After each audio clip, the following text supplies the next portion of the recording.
Good evening. অবশ্যই স্বাগত আপনাদের সকলকে সোশ্যাল বাংলায়। আজকের আমাদের বিশেষ আলোচনা অনুষ্ঠান পক্ষ বিপক্ষ, এবং সেখানে আমরা বিশেষভাবে আমাদের আলোচনার যে বিষয়গুলো রয়েছে তার আগে বলে দেব আমি আপনাদের সাথে আজকের বিশেষ আলোচনায় হোস্ট হিসাবে আছি পূজা, এবং আজকে আমাদের আলোচনার বিশেষ দুটি বিষয় হচ্ছে আমাদের রাজ্যের জ্বলন্ত সমস্যা এবং আমাদের ভারতবর্ষের রাজধানী জ্বলন্ত সমস্যা। আমাদের রাজ্যের জ্বলন্ত সমস্যা 10,323 এবং আমাদের ভারতবর্ষের রাজধানীতে যে জ্বলন্ত সমস্যা ইতিমধ্যে উঠে এসেছে আমাদের সকলের সামনে, কৃষি বিল।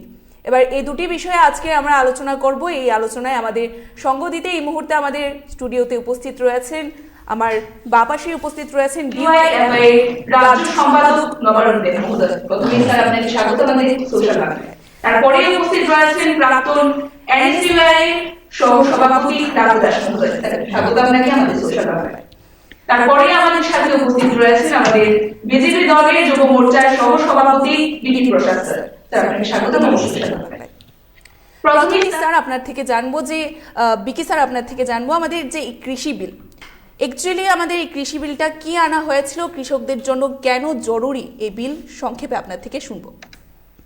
দেখুন, প্রথমত সোশ্যাল বাংলাকে আমি ধন্যবাদ জানাই আমাকে আলোচনা করার জন্য, দেখার জন্য। প্রথমত ব্যাপারটা হচ্ছে স্বাধীনতার প্রায় 75 বছর থেকে চলে। ভারতবর্ষে স্বাধীনতার পরে যদি কোনো রাজনৈতিক দলের সরকার কেন্দ্রের ক্ষমতায় আসার পর কৃষকদের উন্নয়নের জন্য, সার্বিক উন্নয়নের জন্য যদি কোনো রাজনৈতিক দল কোনো সময় কাজ করে থাকে বা কৃষকদের কথা চিন্তা করে থাকে, তা হলো ভারতবর্ষের বর্তমান মাননীয় প্রধানমন্ত্রী, বিজেপি নেতৃত্বাধীন যে সরকার, বিজেপি সরকার রয়েছে কেন্দ্রে, এই সরকার কৃষকদের জন্য দায়বদ্ধ। কারণ মনে রাখবেন, প্রধানমন্ত্রী নরেন্দ্র মোদীজি যখন ক্ষমতায় এসেছিলেন উনি বলেছিলেন যে আমার সরকার কৃষকদের, শ্রমিকদের, ভারতবর্ষের পিছিয়ে পড়া মানুষের উন্নয়নে কাজ করবে। এবং সেই সুবাদে ভারতবর্ষের প্রথমবার যখন 2014 সালে প্রথম এনডিএ সরকার এসেছিল, তারপর নরেন্দ্র মোদীজির নেতৃত্বে সরকার মানুষের জন্য, দেশের কৃষকদের জন্য, শ্রমিকদের জন্য, পিছিয়ে পড়া অংশের মানুষের জন্য, যারা দীর্ঘদিন পিছিয়ে ছিল তাদের জন্য নরেন্দ্র মোদীজির নেতৃত্বে সরকার ভালো কাজ করেছে বলেই 2019 সালে যখন ক্ষমতায় আসে দ্বিতীয়বারের জন্য, তখন আরো বেশি সিট নিয়ে, আরো বেশি আসন নিয়ে, আরো বেশি সমর্থন নিয়ে ভারতীয় জনতা পার্টি সরকার এসেছিল। কারণটা হচ্ছে নরেন্দ্র মোদীজির নেতৃত্বে সরকার দেখেছিল যে বিগত দিনে যারা কৃষকরা, যারা ভারতবর্ষের প্রায় 75% মানুষ যারা কৃষিকাজের সঙ্গে যুক্ত, ভারতীয় অর্থনীতি এটা অধিকাংশই কৃষিকাজ, কৃষি পণ্য রপ্তানি, কৃষি পণ্য ব্যবসার সঙ্গে যুক্ত। সেই জায়গায় দাঁড়িয়ে কৃষকদের যদি উন্নয়ন না করা যায়, কৃষিকাজের যেই গতানুগতিক যে ধারা রয়েছে সেটা যদি পাল্টে নতুন বিভিন্ন বিষয় যদি কৃষির মধ্যে ইমপ্লিমেন্ট না করা যায়, কৃষকের উন্নয়ন যদি না করা যায়, তাহলে ভারতবর্ষ এগিয়ে যেতে পারবে না। তার জন্যই 3টি কৃষি বিল সেটা আনা হয়েছে কৃষকদের স্বার্থে। সেখানে বলা হয়েছে যে কৃষকরা তার ন্যায্য মূল্য যেখান থেকে পাবে তাকেই সেই পণ্য বিক্রি করতে পারবে। কোনো যে মধ্যস্বত্ব ভোগী যারা পড়ে যারা, তাদেরকে বিক্রি করার জন্য কৃষক বাধ্য থাকবে না। এর ফলে কি হয়েছে যে কৃষকের কৃষির মধ্যে ইনভেস্টমেন্ট বাড়বে, কৃষক তার নিজের মর্জি মতো যাকে খুশি তাকে তার পণ্য বিক্রি করতে পারবে, কম্পিটিশন বাড়বে, তাহলে কৃষক তার ন্যায্য মূল্য পাবে। তার জন্যই একটা বিষয়, আরো বিভিন্ন বিষয় কৃষি বিলের মধ্যে আনা হয়েছে যেগুলো কৃষকের স্বার্থে, কৃষকের উন্নয়নে, কৃষকের জন্যই নরেন্দ্র মোদীজির নেতৃত্বে কৃষকের স্বার্থেই সেই বিলগুলো এনেছে। কিন্তু আমরা দেখতে পাচ্ছি দুঃখের বিষয়, যারা বিগত দিনে ক্ষমতায় ছিল, সেটা কংগ্রেস বলুন বা অন্যান্য রাজনৈতিক দলগুলো, মিলিটারি সরকার যেগুলোই ছিল, তারা কিন্তু কখনো কৃষকদের সার্বিক কল্যাণে কখনো কাজ করেনি। নরেন্দ্র মোদীজির নেতৃত্বে সরকার কৃষকদের জন্য দায়বদ্ধ বলেই কৃষকদের সম্মান নিধির মাধ্যমে অন্নদাতা যারা, তাদেরকে সম্মান জানিয়েছেন 6,000 টাকা করে প্রতি বছর 3 কিস্তিতে সেখানে ব্যবস্থা করেছেন। ভারতবর্ষের ইতিহাসে কখনো কোনো দল, কোনো রাজনৈতিক দল, কোনো সরকার এটা করেনি, এবং বর্তমান সময়ে সেই 6,000 টাকা করে বৃদ্ধি করে প্রায় 10,000 টাকা করা হয়েছে কৃষকদের জন্য। তো এই সরকার কৃষকদের কাছে দায়বদ্ধ, কৃষকের জন্য দায়বদ্ধ। আর দিল্লিতে আপনারা যেটা বলছেন যে দিল্লিতে আন্দোলন হচ্ছে, দেখুন ভারতবর্ষে নরেন্দ্র মোদীর নেতৃত্বে সরকার আসার পর অনেক রাজনৈতিক আমরা দলের এই বিষয়টিতে আবারও আসবো, আন্দোলনের নিশ্চয়ই, বিষয়টিতে। নিশ্চয়ই। এবার আমরা নবারুণ স্যারের কাছে আসবো। স্যার, আপনারা এই বিষয়টিতে অর্থাৎ কৃষি বিলকে কেন্দ্র করে আমরা দেখেছি আপনাদের রাজ্যেও আন্দোলন এবং কেন্দ্রীয় আন্দোলন, সেখানে আপনাদের কেন মনে হয় যে কৃষকরা এই বিলটির জন্য ক্ষতিগ্রস্ত হতে পারে? প্রথমত আপনাদের ধন্যবাদ এই ইস্যুতে এটা আলোচনার আয়োজন করার জন্য। প্রথমত হচ্ছে যে বিল বা যে আইন দেশ এবং দেশের মানুষের বিরুদ্ধে যাই, বরাবর বামপন্থী হিসেবে আমরা তার বিরোধিতা করি। এখন আমাদের দেশের পার্লামেন্টে নির্দিষ্টভাবে 3টা আইন, কৃষক স্বার্থ সম্পর্কিত 3টা আইন যা বিল ছিল, বলা যেতে পারে গায়ের জোরে। আমাদের দেশে যখন করোনা সংক্রমণ ঠিক এই সময়ে কয়েক ঘন্টার জন্য পার্লামেন্ট অধিবেশন ডেকে সমস্ত বিরোধী এবং সরকারের পক্ষেও কোনো কোনো এমপি পার্লামেন্টে যখন তার বিরোধিতায় সোচ্চার হয়েছিলেন, তাদেরকে পার্লামেন্টের ভিতরে একটা সাইডে নিয়ে তাদের প্রায় বলা যেতে পারে ব্যারিকেড করে গায়ের জুড়ে 3টা বিল পাস করানো হয়েছে। এখন আমরা বলছি যাদের জন্য এই বিল আনা হয়েছেন তারা যখন বলছেন এই বিলকে প্রত্যাহার করতে হবে, এই বিল আমরা মানি, এই আইন আমরা মানি না। কৃষকদের জন্য আনা বিল যদি কৃষকরা মানে, তাহলে কেন পার্লামেন্টে বিল আনা হবে? 2 নম্বর হচ্ছে কৃষকের বিষয়টা শুধুমাত্র কৃষকদের মধ্যে সীমাবদ্ধ না, কারণ তারা যদি ধান উৎপাদন না করে আমরা চাল পাবো না, যদি চাল না পাই আমরা ভাত খেয়ে বাঁচতে পারবো না। তারা যদি গম উৎপাদন না করে তাহলে আমরা রুটি পাবো না, যদি রুটি দেশের মানুষ না খায় তাহলে মানুষ বাঁচতে পারবে না। তারা যদি ডাল উৎপাদন না করে তাহলে আমরা ডাল খেতে পারবো না, তারা যদি শস্যের উৎপাদন না করে তাহলে আমরা তেল পাবো না। এখন তারা বলছেন আমরা উৎপাদন করি, এখন তার সঙ্গে আমাদের দেশের প্রধানমন্ত্রী রাষ্ট্রপতি যুক্ত। আমাদের দেশের রাষ্ট্রপতির ঘরে রুটি তৈরি হয়, আমাদের দেশের রাষ্ট্রপতির ঘরে তেলের প্রয়োজন হয়। আর যা গুটাটা তৈরি করেন আমাদের দেশের কৃষক। আমাদের দেশের কোনো কোম্পানি ধান উৎপাদন করেন না, আমাদের দেশের কোনো বড় লোক আদানি আম্বানি মফস্বল সিঙ্গানিয়ার আমাদের দেশের চাল ডাল গম এইসব আখ উৎপাদন করেন না, চিনি তৈরি করেন না। আমাদের দেশের সরকার বিল বানাচ্ছেন, প্রথম বিলটা যে গুরুত্বপূর্ণ বিল, যেটা হচ্ছেন এসেনশিয়াল কমোডিটিস অ্যাক্ট, যেটা সংশোধন করাচ্ছেন, তার মধ্যে দিয়ে আমরা দেখছিলাম আমাদের দেশের এই বিলের এই আইনটা যে আগে ছিল তার মধ্যে নির্দিষ্টভাবে 20টা নিত্য প্রয়োজনীয়, তার মধ্যে চাল ডাল আটা চিনি লবণ এরকম 20টা নিত্য প্রয়োজনীয় দ্রব্য যা নির্দিষ্টভাবে সরকার তার উপর হস্তক্ষেপ করার সুযোগ ছিল। যে কারণে আলুর দাম বাড়লে আমরা আন্দোলন করতাম, কিন্তু সাবানের দাম বাড়লে আমরা আন্দোলন করতে পারতাম না। এই কারণে কারণ সাবানটা কমোডিটি অ্যাক্টের মধ্যে সরকারের যে নিত্য প্রয়োজনীয় দ্রব্যমূল্যের যে তালিকায় সাবান ছিল না, কিন্তু আলুটা ছিল বলে আমরা দাবি করতাম আলুর দাম কেন বাড়লো। জবাব চাই, আলুর দাম কমাতে হবে। আমরা আবারও এই দ্রব্যের বিষয়ে ফিরে আসবো। এখন আমরা যে বিষয়টি শুনবো, আমি বলছি এই কারণে যে এই 3টা আইনের মধ্য দিয়ে আমাদের দেশের সরকার বড়লোকদের হাতে ক্ষমতা নিয়ে যাওয়ার চেষ্টা করছে, সরকার তার হাত থেকে গুটিয়ে নিচ্ছে। আর বড়লোকরা বলতেন আমাদের দেশের প্রায় 1,000-এর মতো গোডাউন তৈরি করেছেন আদানি আম্বানিরা। এখন তাদের হাতে গোটা দেশের কৃষিটা নিয়ে যাওয়ার যে আইন আমাদের দেশে এনেছে, আমরা বলছি কৃষকদের স্বার্থে এই আইন প্রত্যাহার করতে হবে, কৃষির স্বার্থে আইন প্রত্যাহার করতে হবে। এই আইনের মধ্য দিয়ে আমাদের দেশে কৃষক সাধারণ মানুষের কোনো লাভ হবে না, বরং কৃষি কৃষক দেশ ক্ষতিগ্রস্ত হবে। কৃষি কৃষক দেশ যে আইন ক্ষতিগ্রস্ত হয় সেই আইন সরকারকে প্রত্যাহার করতে হবে। সরকার বাধা দেওয়া আছে আদানি এবং আম্বানির কাছে। আবারও এখানে ফিরে আসবো। ওই সরকার যে আদানি আম্বানির কাছে বাধা দেওয়া ফলে তারাই আইন প্রত্যাহার করতে আমরা ফিরে আসছি এই বিষয়ে, আবার জনগণ যেন বুঝতে পারে রাখুন স্যার, সেভাবে আপনার থেকে সংক্ষিপ্তভাবে শুনবো। আমরা বিটি স্যারের মতামত শুনলাম, নবারুণ স্যারের মতামত শুনলাম। এখন পর্যন্ত আপনার কি মনে হচ্ছে যে এই বিলটা, কৃষি বিলটা কি এবং কৃষকদের জন্য কেন সেটা সহজলভ্য বা সেটা সুফলজনক? দেখুন, প্রথমেই সুজনকে ধন্যবাদ জানাই যে আজকে যে দুটি বিষয় নিয়ে আলোচনার বিষয়বস্তু রাখা হয়েছে খুব তাৎপর্যপূর্ণ। আমি প্রথমে মনে করিয়ে দিতে চাই 2014 সালের বিল বিরোধীতে বিজেপি সরকার আসার আগে একটা স্লোগান হয়ে উঠেছিল, क्यों रहे देश की युवा क्यों रहे बेरोजगार, आपकी बार मोदी सरकार। बहुत हुआ किसानों को अत्याचार, आपकी बार মোদী সরকার। কিন্তু তখন যখন এই স্লোগানটা উঠেছিল তখন ভারতবর্ষের ইতিহাসে কংগ্রেস ভারতবর্ষে 62 বছর শাসন করেছে। 62 বছরের ইতিহাসে কখনো এখন যে দিল্লিতে কৃষকরা যেভাবে আন্দোলন করছে সেই কালো দিন কখনো 62 বছরের ভারতবর্ষের মানুষ দেখতে পায়নি। বিকি বাবু অনেক লম্বা চড়া ভাষণ রেখেছেন। আমি ওনার উদ্দেশ্যে এবং বিজেপির নেতৃত্বের উদ্দেশ্যে আমি সেই কথা বলতে চাই, ভারতবর্ষের কিষানের পক্ষে যদি এই বিলটা হয়ে থাকে, ধরুন আমরা কেউই বিলটা পড়লাম না, পড়িনি, যে বিলটা নিয়ে কথা হচ্ছে আমরা কেউ পড়িনি, তো কেন আমাদের প্রশ্ন হলো সাধারণ মানুষ অনেক ম্যাক্সিমাম মানুষই সেই বিলটা পড়েনি। তো আমাদের সাধারণ মানুষের প্রশ্ন হলো, আমি আম জনতার কথা এখানে তুলে ধরছি, বিকি বাবুকে এই দাবি থাকবে সেই প্রশ্নের উত্তরটা উনি দেবেন।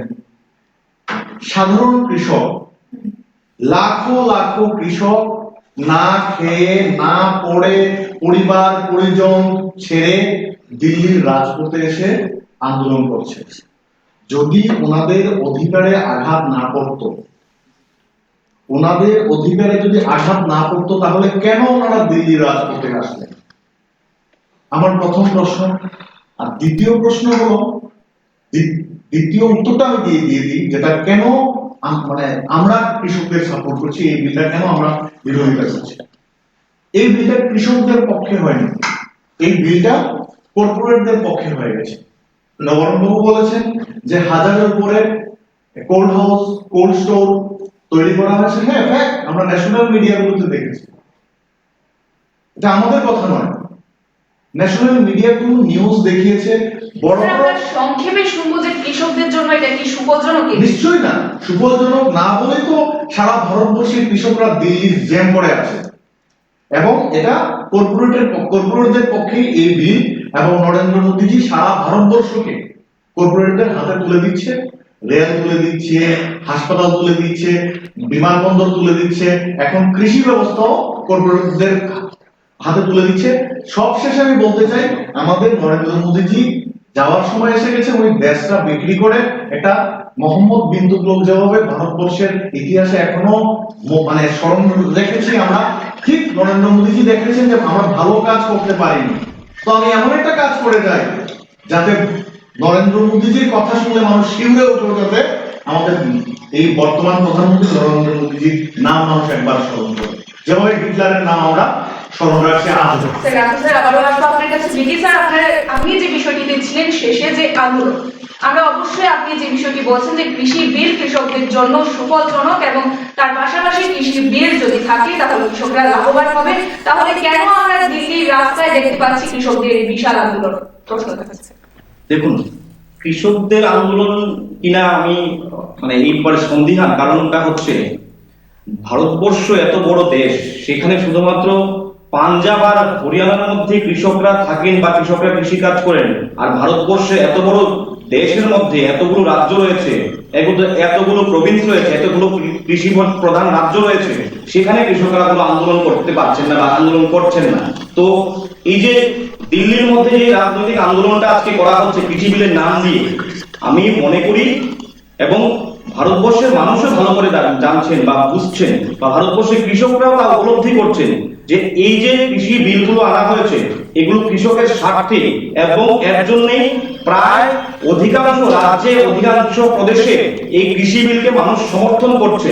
আর দু একটি জায়গায় যে প্রায়োজিক যে রাজনৈতিক আন্দোলনটা করা হচ্ছে কৃষি বিলের নাম দিয়ে, এটা মোটেও কৃষকদের স্বার্থে নয়, এটা স্বার্থে আঘাত হয়েছে যারা রাজনৈতিক দলগুলো, যারা কৃষকের নাম দিয়ে রাজনীতি করত, যারা বলতো মুখে কৃষকের কথা, যারা বলতো কৃষকের স্বার্থের কথা, কিন্তু আজকে কৃষকের স্বার্থে ওরা এই রাজনৈতিক দলগুলো কখনো কাজ করেনি বলেই আজকে তারা সন্দিহান যে প্রধানমন্ত্রী নরেন্দ্র মোদীর নেতৃত্বে ভারতবর্ষের অন্নদাতাদের স্বার্থে যে কৃষি বিল আনা হয়েছে, এই কৃষি বিল যদি, কৃষি আইন যদি ইমপ্লিমেন্ট হয়, তাহলে ওই রাজনৈতিক দলগুলো, কংগ্রেস বলুন, বামপন্থীরা বলুন, সিপিএম বলুন, তাদের অস্তিত্ব থাকবে না। বলুন তো, ত্রিপুরা রাজ্যে তো 25 বছর সিপিএম এর সরকার এক নাগারে ছিল, তার আগে 10 বছর। এই রাজ্যের সিপিএম এর কৃষক সংগঠন, তারা কখনো এই রাজ্যের কৃষকদের কাছ থেকে ধান ক্রয় করেছে? আমাদের রাজ্যে বিজেপি নেতৃত্বাধীন 3 বছর হতে চললো আমাদের সরকার এসছে, 1 বছর চলে গেছে প্যান্ডেমিকের জন্য, 2 বছরের সরকার, আজকে 3 বছর চলছে। স্যার আজকে বলুন আপনার কাছে আবারও আসছি, আমরা নবারুণ স্যার থেকে যে জানতে এই চাইবো রাজ্যের কৃষকদের কাছ থেকে স্যার, ধান ক্রয় আপনার করেছে। কাছে আমি আসছি বলছি এই না, আমি বিষয়টিতে। শেষ করিনি যে আপনাকে এই বলার রাজ্যের, আবারও সুযোগ দেওয়া হবে স্যার, আমরা আসছি জাস্ট আমি আপনার আমার কাছে। সেন্টেন্সটা শেষ করিনি যে এই রাজ্যের কৃষকদের কাছ থেকে ন্যায্য মূল্যে ধান ক্রয় কিন্তু ভারতীয় জনতা পার্টির নেতৃত্বে বিপ্লব কুমার দেবজির নেতৃত্বে সরকারই করেছে। এটা কিন্তু পূর্বে যখন কংগ্রেস ছিল বা যখন সিপিএম ছিল, কখনো সরকার কিন্তু করেনি। কৃষকদের স্বার্থে সেটা করে দিয়ে খেয়েছে। স্যার নবারুণ স্যার, আপনার থেকে জানতে চাইবো যে বিকে স্যারের কথা অনুযায়ী কতটুকু সহমত পোষণ করছেন আপনি? না, এটা তো আমাদের দেশ সম্পর্কে ন্যূনতম ভূগোল সম্পর্কে যাদের এবং ইতিহাস সম্পর্কে ন্যূনতম সাধারণ জ্ঞান যাদের আছে। আমি বলছিলাম ক্লাস 6-এ পড়া একটা বাচ্চা ছেলেকে যদি আপনি জিজ্ঞেস করেন, বাবা সবুজ বিপ্লবটা কোথায় হয়েছিল, সে প্রথমে বলবে পাঞ্জাব, তারপর হরিয়ানা পড়েছিল। আমাদের দেশে কৃষি প্রধান দেশ যদি আমাকে ধরতে হয়, তাহলে আমাকে ধরতেই হবে পাঞ্জাব, হরিয়ানা। সেখানে বাংলাও রয়েছে, বাংলার মধ্যেও কৃষকরা রয়েছে। সবুজ বিপ্লব যেখানে সংগঠিত এখানে হয়েছে, উড়িষ্যার মধ্যেও কৃষকরা, সারা দেশের মধ্যে এখন কৃষকরা রয়েছে। দাঁড়িয়ে আমাদের বলতে হবে যে বিজেপি থেকে বলছেন, আমার এখন সন্দেহ হচ্ছে না আবার কোন দল থেকে বলছেন। কারণ গতকালকে যে মিটিংটা দেশের কৃষিমন্ত্রী নেতৃত্বে হয়েছে তাদের সঙ্গে, এটা হচ্ছে 11তম মিটিং। এখন দেশের কৃষিমন্ত্রী তাদের নিয়ে মিটিং করছেন, 11 দফায় তাদের নিয়ে মিটিং করছেন। বলে কৃষকরা যদি আন্দোলন না করতো, তাহলে কৃষিমন্ত্রী তাদের নিয়ে মিটিংটা কেন করছেন? সেই আন্দোলনটা কৃষকের স্বার্থে কিনা আমরা বলছি। 2 নম্বর হচ্ছে আমরা তো তাদের বক্তব্য শুনতে চাই। স্যার আমরা আসছি আপনার কাছে, আমরা নবারুণ স্যারের কথা শুনছি। শুধুমাত্র মিটিং করছেন না, একদিকে সরকার দায়িত্ব নিয়ে মিটিংটা করছেন, মিটিং এর মধ্য দিয়ে নানা প্রপোজাল আছে আন্দোলনকে ভাঙার। পেছন থেকে বিজেপি রাজনৈতিক দল, গতকালকে দেখেছেন গোটা দেশের সমস্ত জাতীয় সংবাদ মাধ্যমের এই ছবি, ভিডিও এবং প্রেসমিট করেছেন।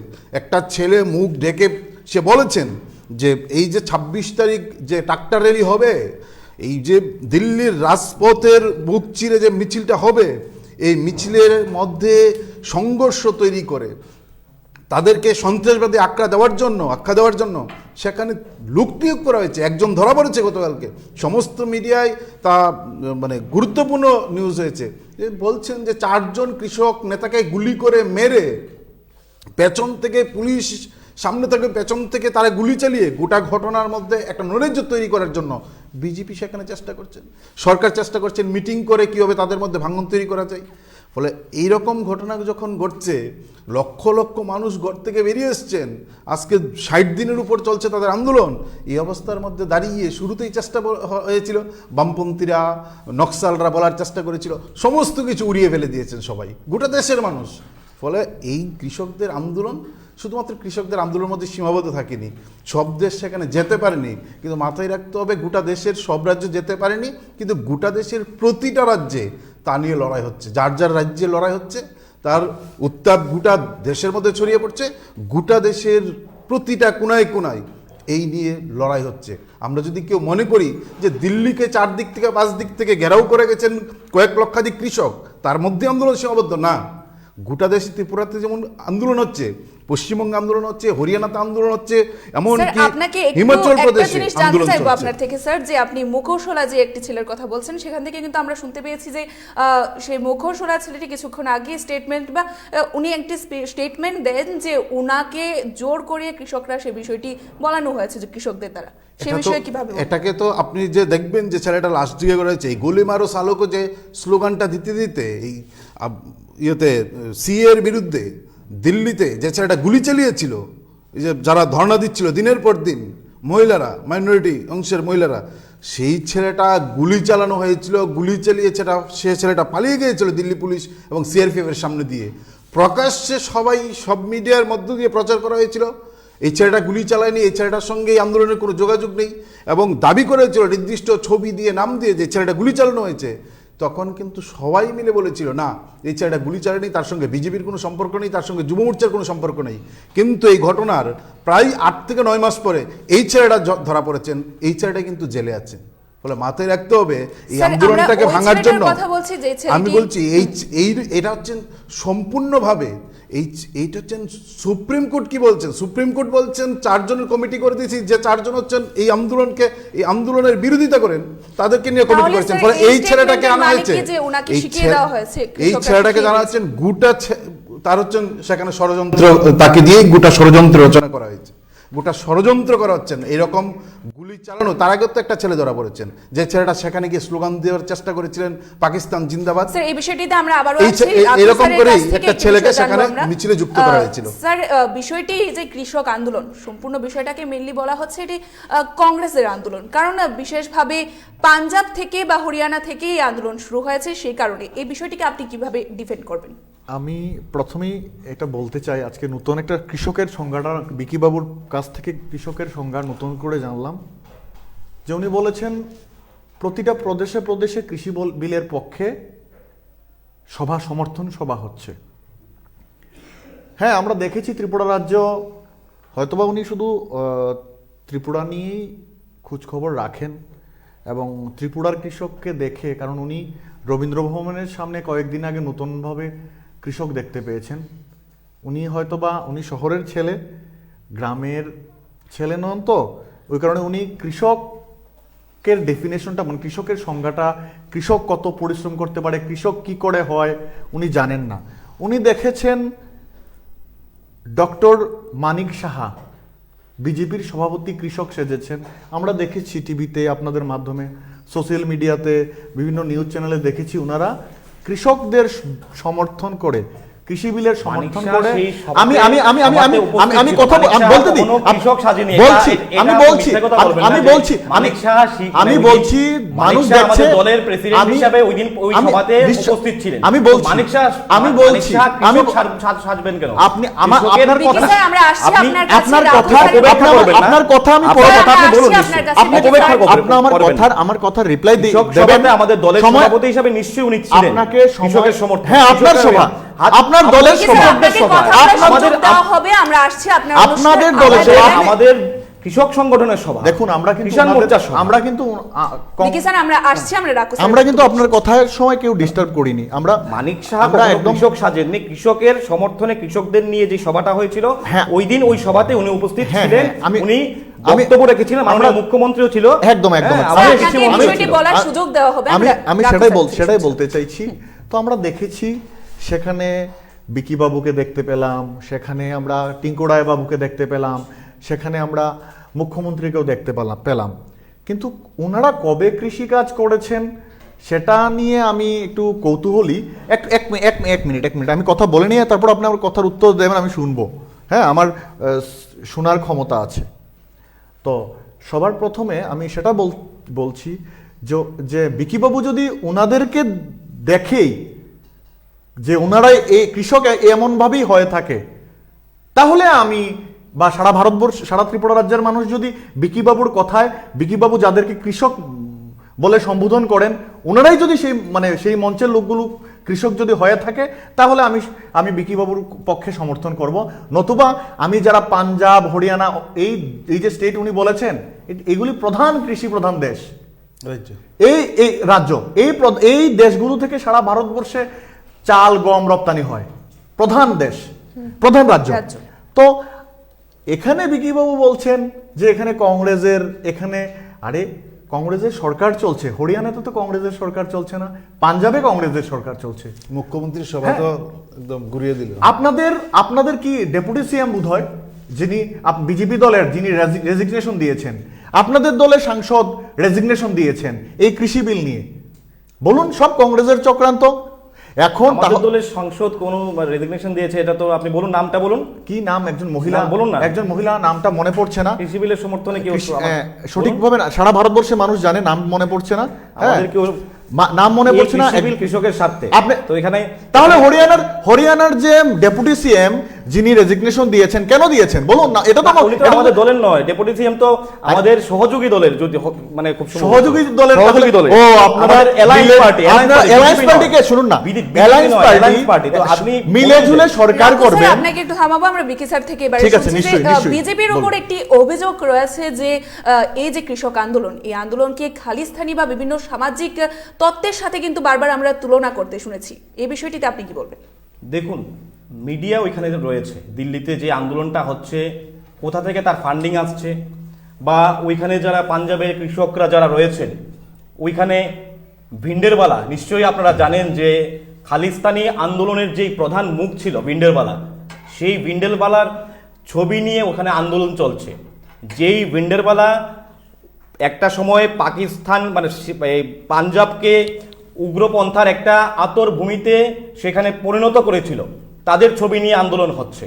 তো আমরা যেটা বলছি যে এই কৃষি বিলগুলো নিয়ে যারা আজকে রাজনীতি করার চেষ্টা করছেন, দেখুন একটা রাজনৈতিক দল সে ভালো কাজ করছে কি খারাপ কাজ করছে তার সবচেয়ে বড় যেই টেস্টটা হয়, এসিড টেস্টটা হয়, তা তো হলো নির্বাচন।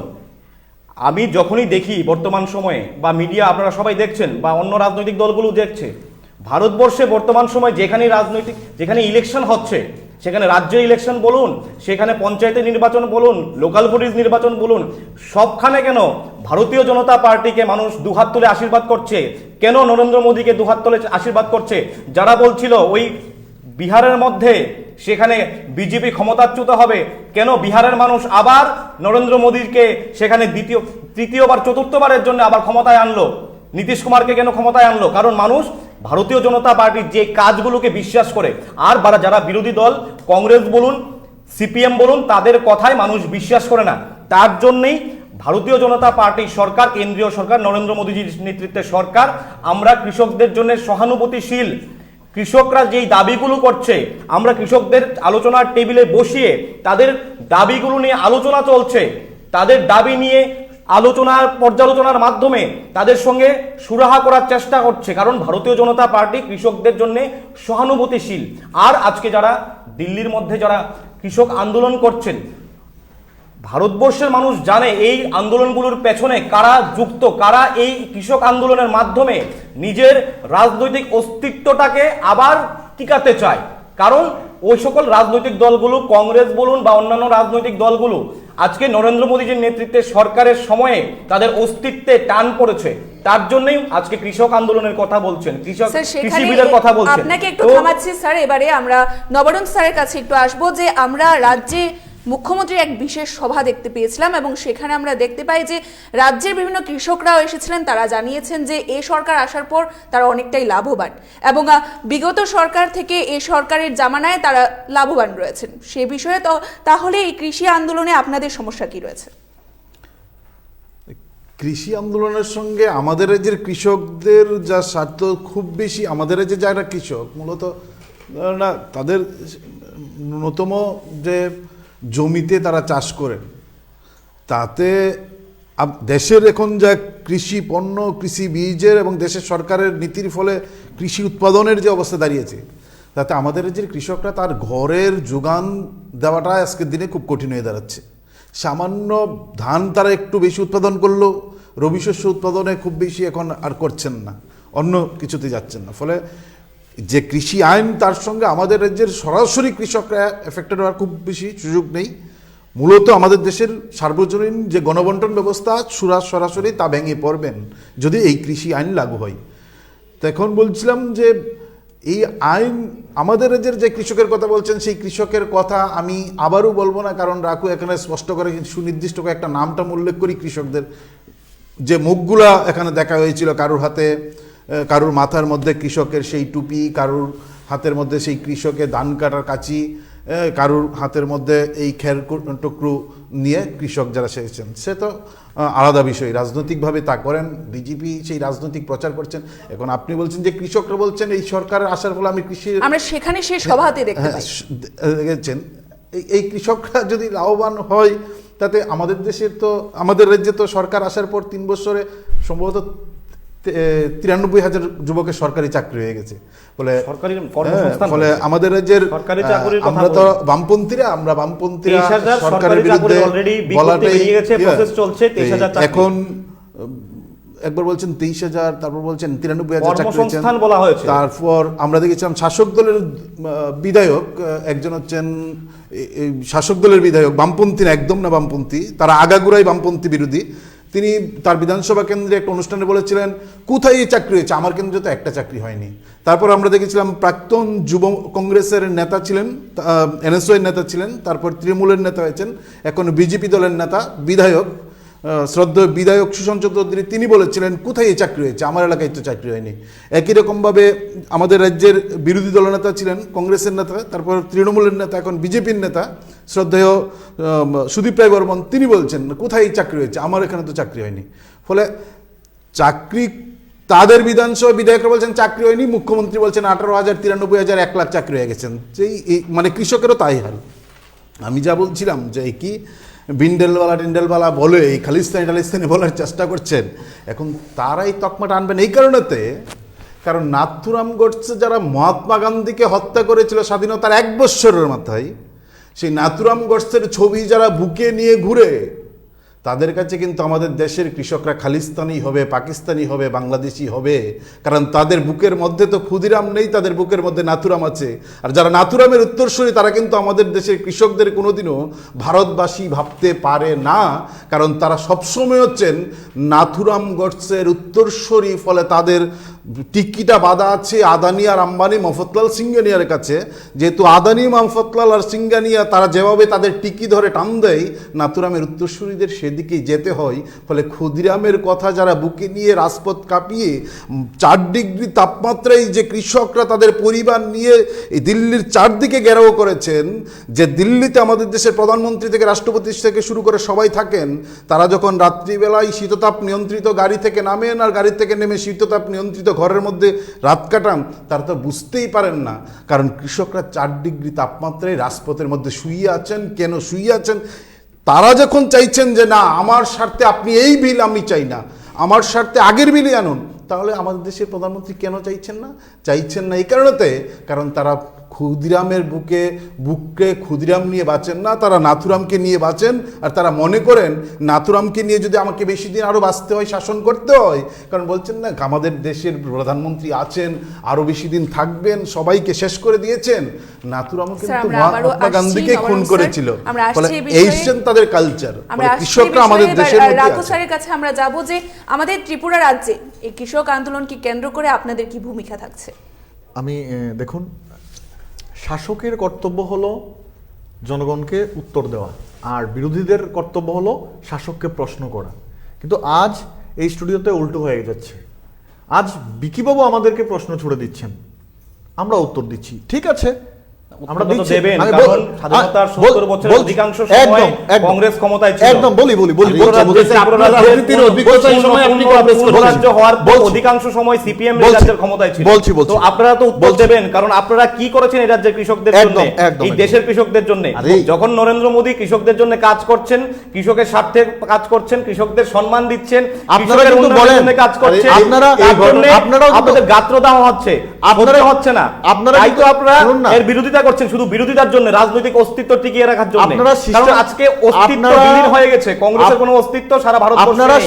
আজকে সারা শিষ্টাচার আমাদের শেখাবেন না, কারণ জনগণ ভারতবর্ষে শিষ্টাচার আমাদের অন্তত কংগ্রেস থেকে শিখে শিষ্টাচার আমাদের শিখতে হবে। এই তো মানুষ দেখছে আমার কথা বলার সময় আপনি কথা বলবেন, গায়ে পড়ে কথা বলছেন, অথচ আপনি যখন কথা বলেন আমরা সাইলেন্ট থাকি। এই রাজ্যের এই দেশের কৃষকদের জন্য তা বলুন আগে, আপনাদের বলতে হবে। আমাদের বলার সুযোগ নেই, আমাদের সরকার তো বলছে, আমরা বলছি আমাদের সরকার তো কৃষকদের জন্য কাজ করছে, আমরা বলছি। আপনারা কি করেছেন এটা বলুন না। স্যার আপনাকে বলার সুযোগ দেওয়া হবে রাঘু স্যার থেকে। আমি একটা লাইন শেষ করে নিচ্ছি, যে বেশিরভাগ স্বাধীনতার পরে কংগ্রেস ছিল। আজকে যিনি বিজেপির কথা নিয়ে একদম গাল গরম করে কথা বলছেন, ওনার তো এটা মাথায় রাখতেই হবে, ওনার এই রাজনৈতিক জীবনের বেশিরভাগ সময়টা নিশ্চয়ই কংগ্রেস করতে ভুল করেছি, আমি না মহাত্মা গান্ধীর ছবি নিয়েই তিনি আমরা তো কিন্তু রাস্তা কাঁপিয়েছেন। কংগ্রেস করে আজকে সিপিএম এর সঙ্গে মিতালি কংগ্রেসের করেনি। বিরুদ্ধে কথাটা যখন কংগ্রেস শোভা সিপিএম পায় এর না। সঙ্গে মিতালি করেছে, আমরা কংগ্রেসকে ছেড়ে দিয়েছি। তার জন্য নাথুরামের কাছে CPM এর সঙ্গে গিয়েছেন, কংগ্রেস নাথুরাম মিতালি করা মানে গান্ধীকে হত্যা এই করেছে। রাজ্যে নাথুরামের দীর্ঘদিন কাছে যারা গিয়েছেন। কংগ্রেস করতো, যাদের হত্যা করা হয়েছে, যাদেরকে রাজনৈতিক সন্ত্রাসে, যাদের বাড়িঘর জ্বালিয়ে দেওয়া হয়েছে, যাদের হাত কেটে নেওয়া হয়েছে, ওই সিপিএম এর সঙ্গে কংগ্রেস যখন আতাত করেছে তখন আমরা কংগ্রেসকে আমরা ছেড়েছি। আমরা আমাদের প্রিন্সিপালে ঠিক রয়েছি। ঠিক রয়েছেন, আমরা সিপিএম মহাত্মা এর গান্ধীকে বিরুদ্ধে আপনি হত্যা করেছেন, আগামী তাকে দিনেও এখন করব। পুজো করছেন। প্রথমত হলো আমাকে একটু সুযোগ দেবেন, এটা আপনার কাছে আমি বিনম্রভাবে আবেদন। আমি বিকি বাবুর কয়েকটা আজকে আমি এখন আমি আজকে শাসকের মধ্যে চলে গেছি। এই 62 বছর যে আমরা মানে একটু সময়ের জন্য প্রাউড ফিল হচ্ছে যে উনি আমাকে শাসকের জায়গায় বসিয়ে দিয়েছেন বিরোধী হয়েও। আমি আপনাকে বলছি, আমাকে জাস্ট 2 মিনিট সময় দিন। উনি বলেছেন সিপিএম এর সঙ্গে কংগ্রেসের মিতালি, উনি তার জন্য জেহাদ ঘোষণা করে কংগ্রেস ছেড়েছেন এবং উনি কংগ্রেস করেছেন, ভুল করেছেন। আমি উত্তরটা দিতে চাই, যিনি আপনার একসময় গুরুদেব ছিলেন, আমরা রাজ্যবাসীরা সবাই জানি, আমার গুরুদেবকে, আপনার গুরুদেবকে সবাই জানে। আমাদের গুরুদেব আমি আমি আমি আমি আপনি কথা আমরা যে দয়া রাজনৈতিক করে দলগুলি করি, এই রাজনৈতিক দলের আদর্শ বিকি স্যার, আমরা আসবো আপনার কাছে রাখো স্যারের বক্তব্য। আমি প্রথমে বলছি শিষ্টাচার, পণ্ডিত দীনদয়াল শিষ্টাচারের কথা বলছি। নিশ্চয়ই আমাকে একটু সুযোগ দেবেন অন্ততপক্ষে, ভারতীয় তাহলে জনতা স্যার, পার্টি যারা আমরা 2 করেন, মিনিট রাখুন। তাদের রাজনৈতিক গুরুদেব হচ্ছেন শ্যামাপ্রসাদ মুখার্জি।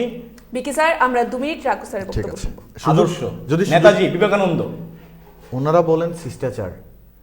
আমরা দেখেছি মুখ্যমন্ত্রী, প্রাক্তন মুখ্যমন্ত্রীর অর্থাৎ বিরোধী দলনেতার জন্মদিনের উইশ করেছেন।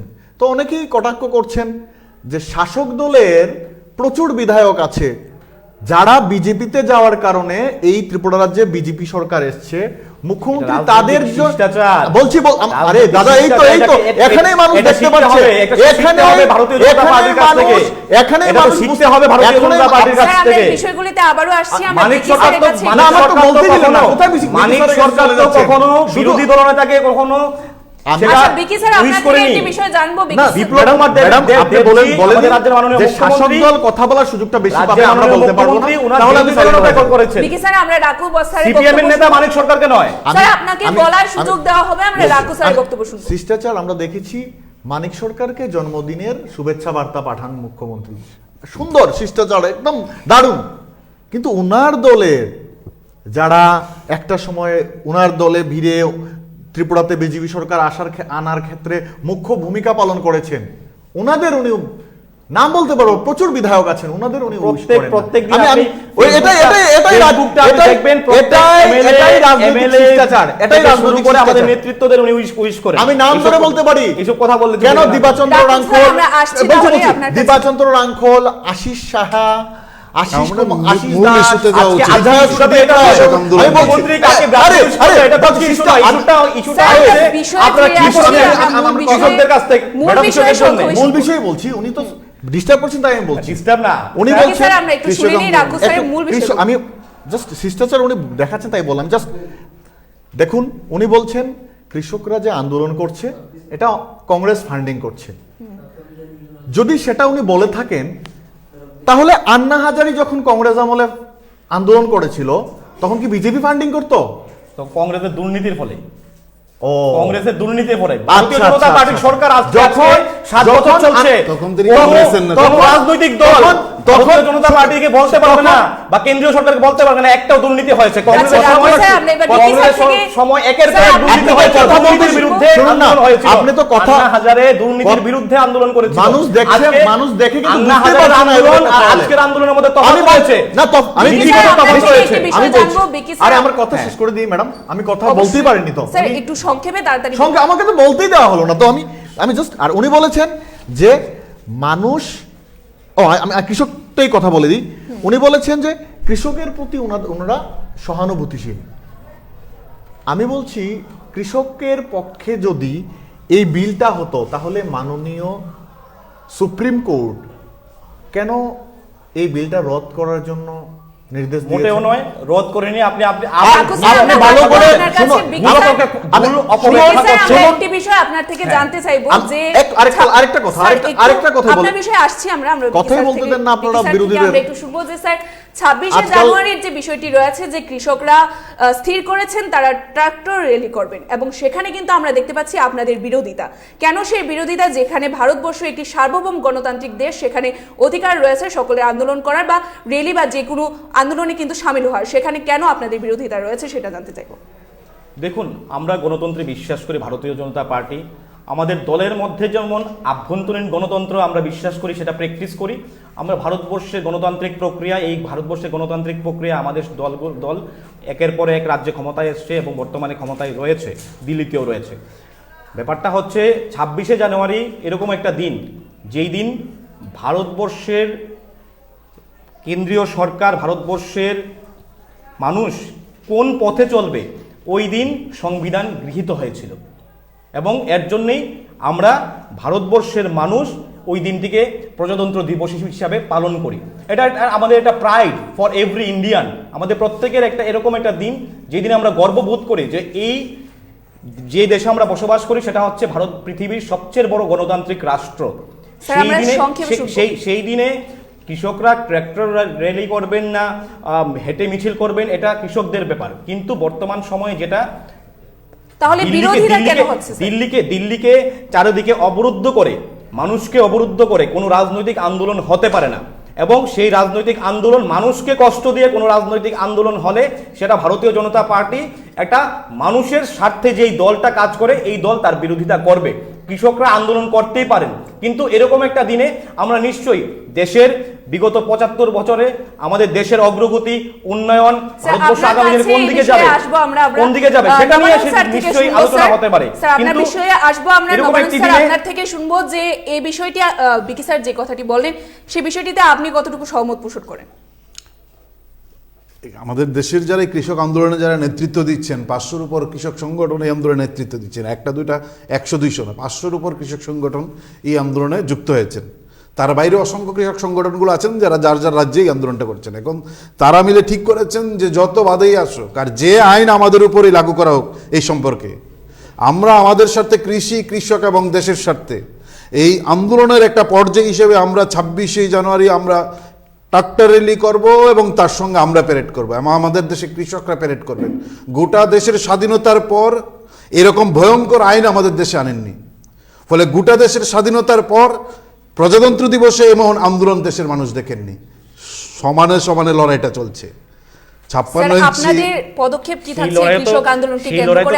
কৃষক আন্দোলনকে কেন্দ্র করে আমাদের সম্পূর্ণ আস্থা আছে। দিল্লিতে আমাদের অল ইন্ডিয়া লিডাররা এই আন্দোলনের সঙ্গে সংহতি জানিয়েছেন, তারা গিয়েছেন, আন্দোলনকে সংহতি বার্তা দিয়েছেন। গোটা দেশে এই আন্দোলনকে সংহতি জানিয়ে আমরা আমাদের যার যার রাজ্যে, যার যার জেলায় আন্দোলন কর্মসূচি গ্রহণ করেছেন। ফলে এই আন্দোলন 26 তারিখ যে ইতিহাস তৈরি হবে। স্বাধীনতার পর এই কালো আইন পার্লামেন্টে কোনো সরকার আনেনি। স্বাধীনতার পর প্রজাতন্ত্র 26 তারিখ এরকম দিনে কৃষকের সাথে কোনো আইন করে নেই, এর জন্যই স্যার আমাদের দেশে এরকম কোনো কর্মসূচি গ্রহণ করেনি। আপনার কাছে আসবো এবার। রাখো স্যার, আপনার থেকে শুনবো যে আপনাদের কি পদক্ষেপ থাকছে এই বিষয়ে, কৃষি আন্দোলন বিষয়ে আপনাদের কি পদক্ষেপ থাকছে?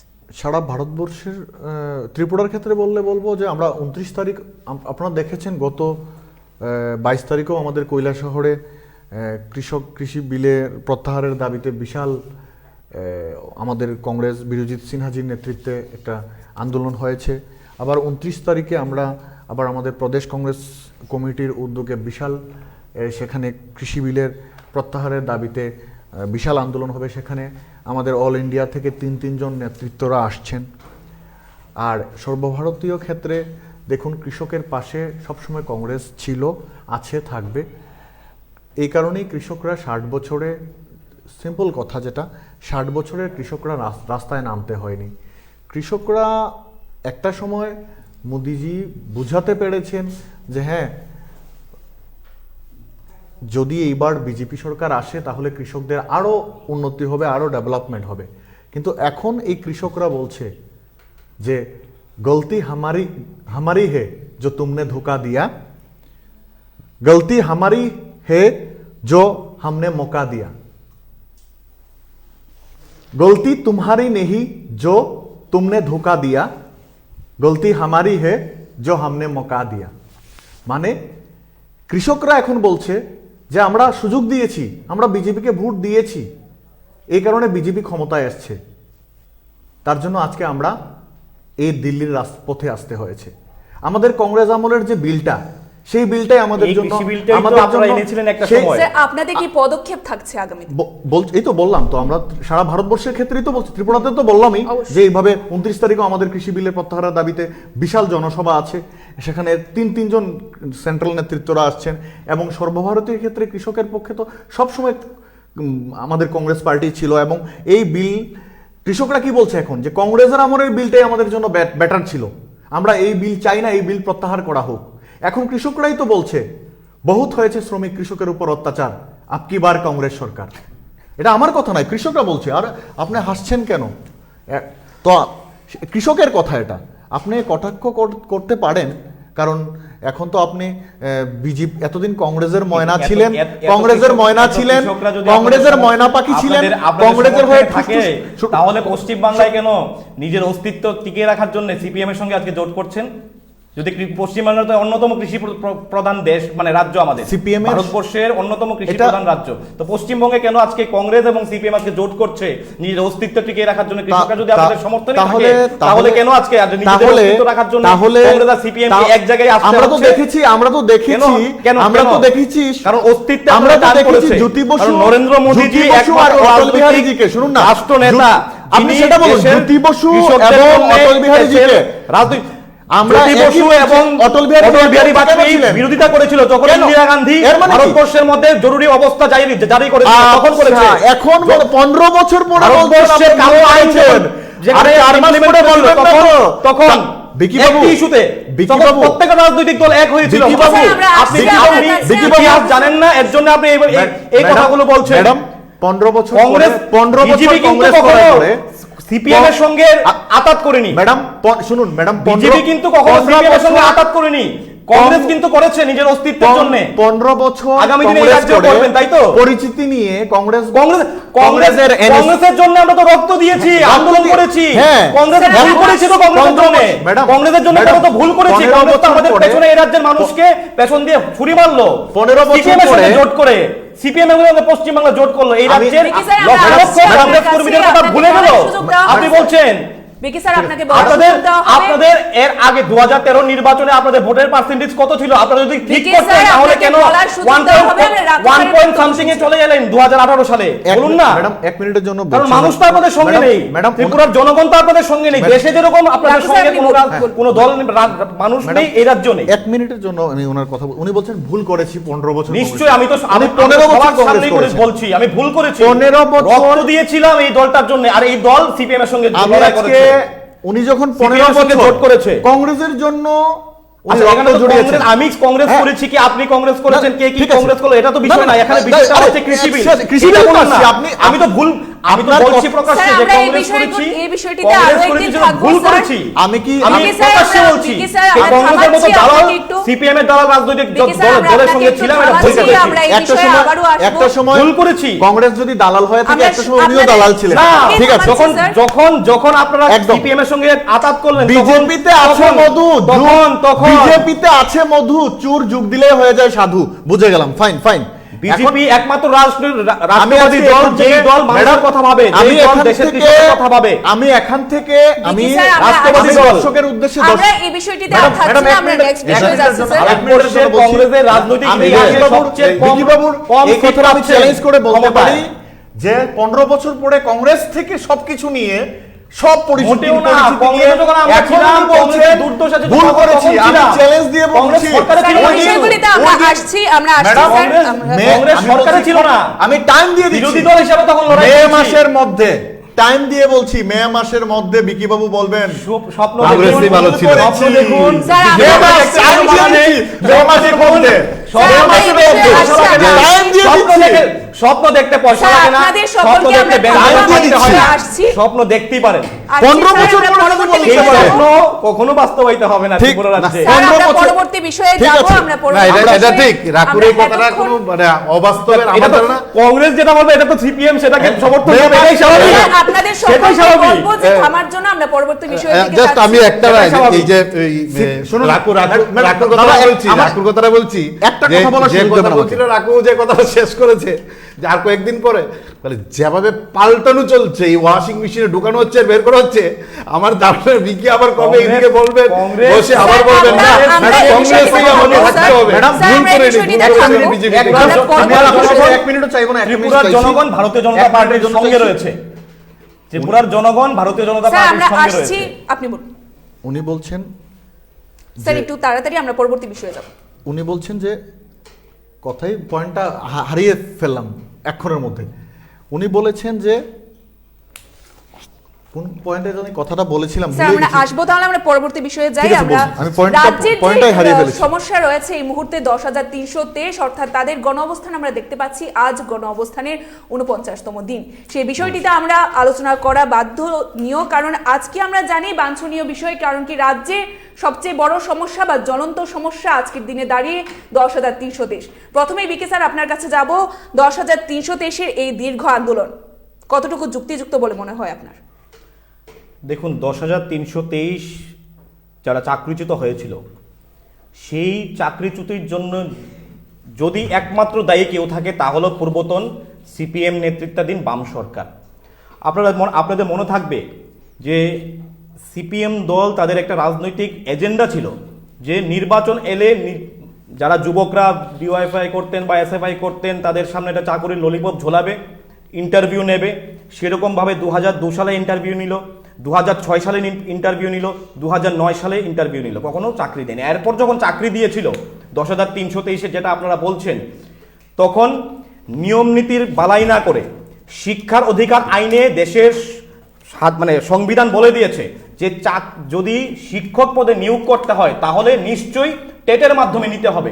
কিন্তু তৎকালীন বাম সরকার এই রাজ্যের বেকারদের সঙ্গে প্রতারণা করে একটা রাজনৈতিক ইস্যু তৈরি করার জন্য তৎকালীন সময়ে ওরা দেখলাম সে নিয়ম নীতির বালাই না করে সেখানে চাকরি দিয়েছে।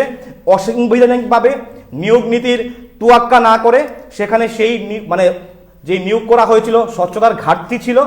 তার ফলে যারা বেকাররা, যারা বঞ্চিত হয়েছিল, তারা যখন হাইকোর্টের দরজায় করা নেড়েছিল, তখন 10,323-এর যে চাকুরি সেটা হাইকোর্ট সেটা বাতিল করে চেয়েছে 2014 সালের 7 মে। এরপর সেটা নিয়ে সুপ্রিম কোর্টে গেছে, সুপ্রিম কোর্টে অনেক লড়াই হয়েছে, অনেক কিছু হয়েছে। সুপ্রিম কোর্টও বলল যে এই চাকুরিগুলো অসাংবিধানিক, নিয়মনীতির বালাই না করে তৎকালীন বাম সরকার সেই চাকুরিগুলো দিয়েছে। তো আমরা বলছি আজকে বর্তমান সময়ে 10,323 যারা আজকে চাকুরিচ্যুতির জন্য আন্দোলন করছে, তারা যদি আন্দোলন করতে হয় একমাত্র পূর্বতন বাম সরকার, সিপিএম সরকার, তদানীন্তন মুখ্যমন্ত্রী মানিক সরকারের বিরুদ্ধে আন্দোলনটা করার দরকার। কারণ মানিক সরকার হচ্ছে একমাত্র দায়ী ওই সময় এই বেকারদের সঙ্গে প্রতারণার জন্য, কারণ ওই সময় নিয়ম নীতিকে তোয়াক্কা করে চাকরিগুলো দেওয়া হয়েছিল। এবার নবারুণ স্যার থেকে শুনবো যে সরকার পক্ষের দাবি রয়েছে সম্পূর্ণটাই পূর্বতন সরকারের দোষ, তারা ভাগীদার হচ্ছেন। আমি একটা পয়েন্ট শুধু শেষ করে দিই যে আমাদের সরকার আসার পরে, নবরঙ্গপুর বলার আগে, আমাদের সরকার আসার পরে কিন্তু যারা চাকরিচ্যুত শিক্ষকরা ছিলেন তাদের মেয়াদ প্রায় 2 বছর বৃদ্ধি করা হয়েছে। এককালীন 35,000 টাকা করে দেওয়া হয়েছে এই শিক্ষকদের, এবং বর্তমান সময়েও আমাদের সরকার এই শিক্ষকদের চাকরি দেওয়ার ক্ষেত্রে অন্যভাবে চাকরি দেওয়ার ক্ষেত্রে সেখানে সহানুভূতিশীল গ্রুপ সি এবং গ্রুপ ডি পদে ইতিমধ্যেই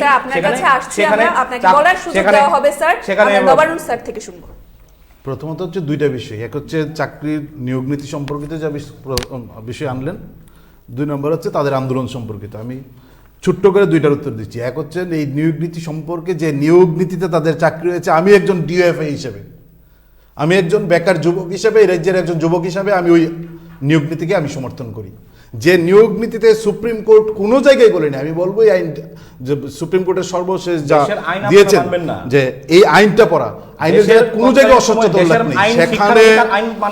সেখানে বলা হয়েছে, এই কালচারটাই নষ্ট, সেখানে স্পষ্ট করে বলা হয়েছে এটাই আপনাদের কালচার, দেশের আইন মানবেন না, আইন না মানে চাকরি দেবেন। স্যার আমরা আপনার কাছে আসবো, আমরা নবারুণ স্যার থেকে শুনবো। ভদ্রতার একটা জায়গা থাকা উচিত, সিপিএম থেকে ভদ্রতা শিখতে হবে। এইভাবে কথা বললে, এইভাবে কথা বলা যায় না। ভারতীয় জনতা পার্টির একজন কার্যকর্তা এই ধরনের ভদ্রতা যদি না থাকে, যারা নেতাজিকে বলেছিল, তাদেরকে রবীন্দ্রনাথকে বলেছিল, তাদের কাছ থেকে আমাদের শিক্ষা নিতে হবে।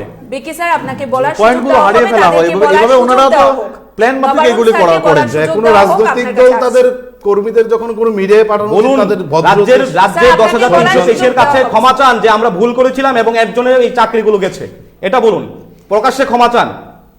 দেশের আইন আপনারা মানবেন না, দেশের আইন মানেন না, এরপর বলছেন আবার তাকে জাস্টিফাই করার চেষ্টা করছেন।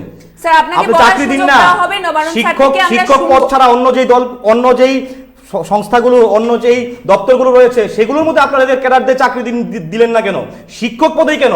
বিকি স্যার আমরা শুনবো, আমরা নবারুণ স্যারের বক্তব্যটি শুনবো।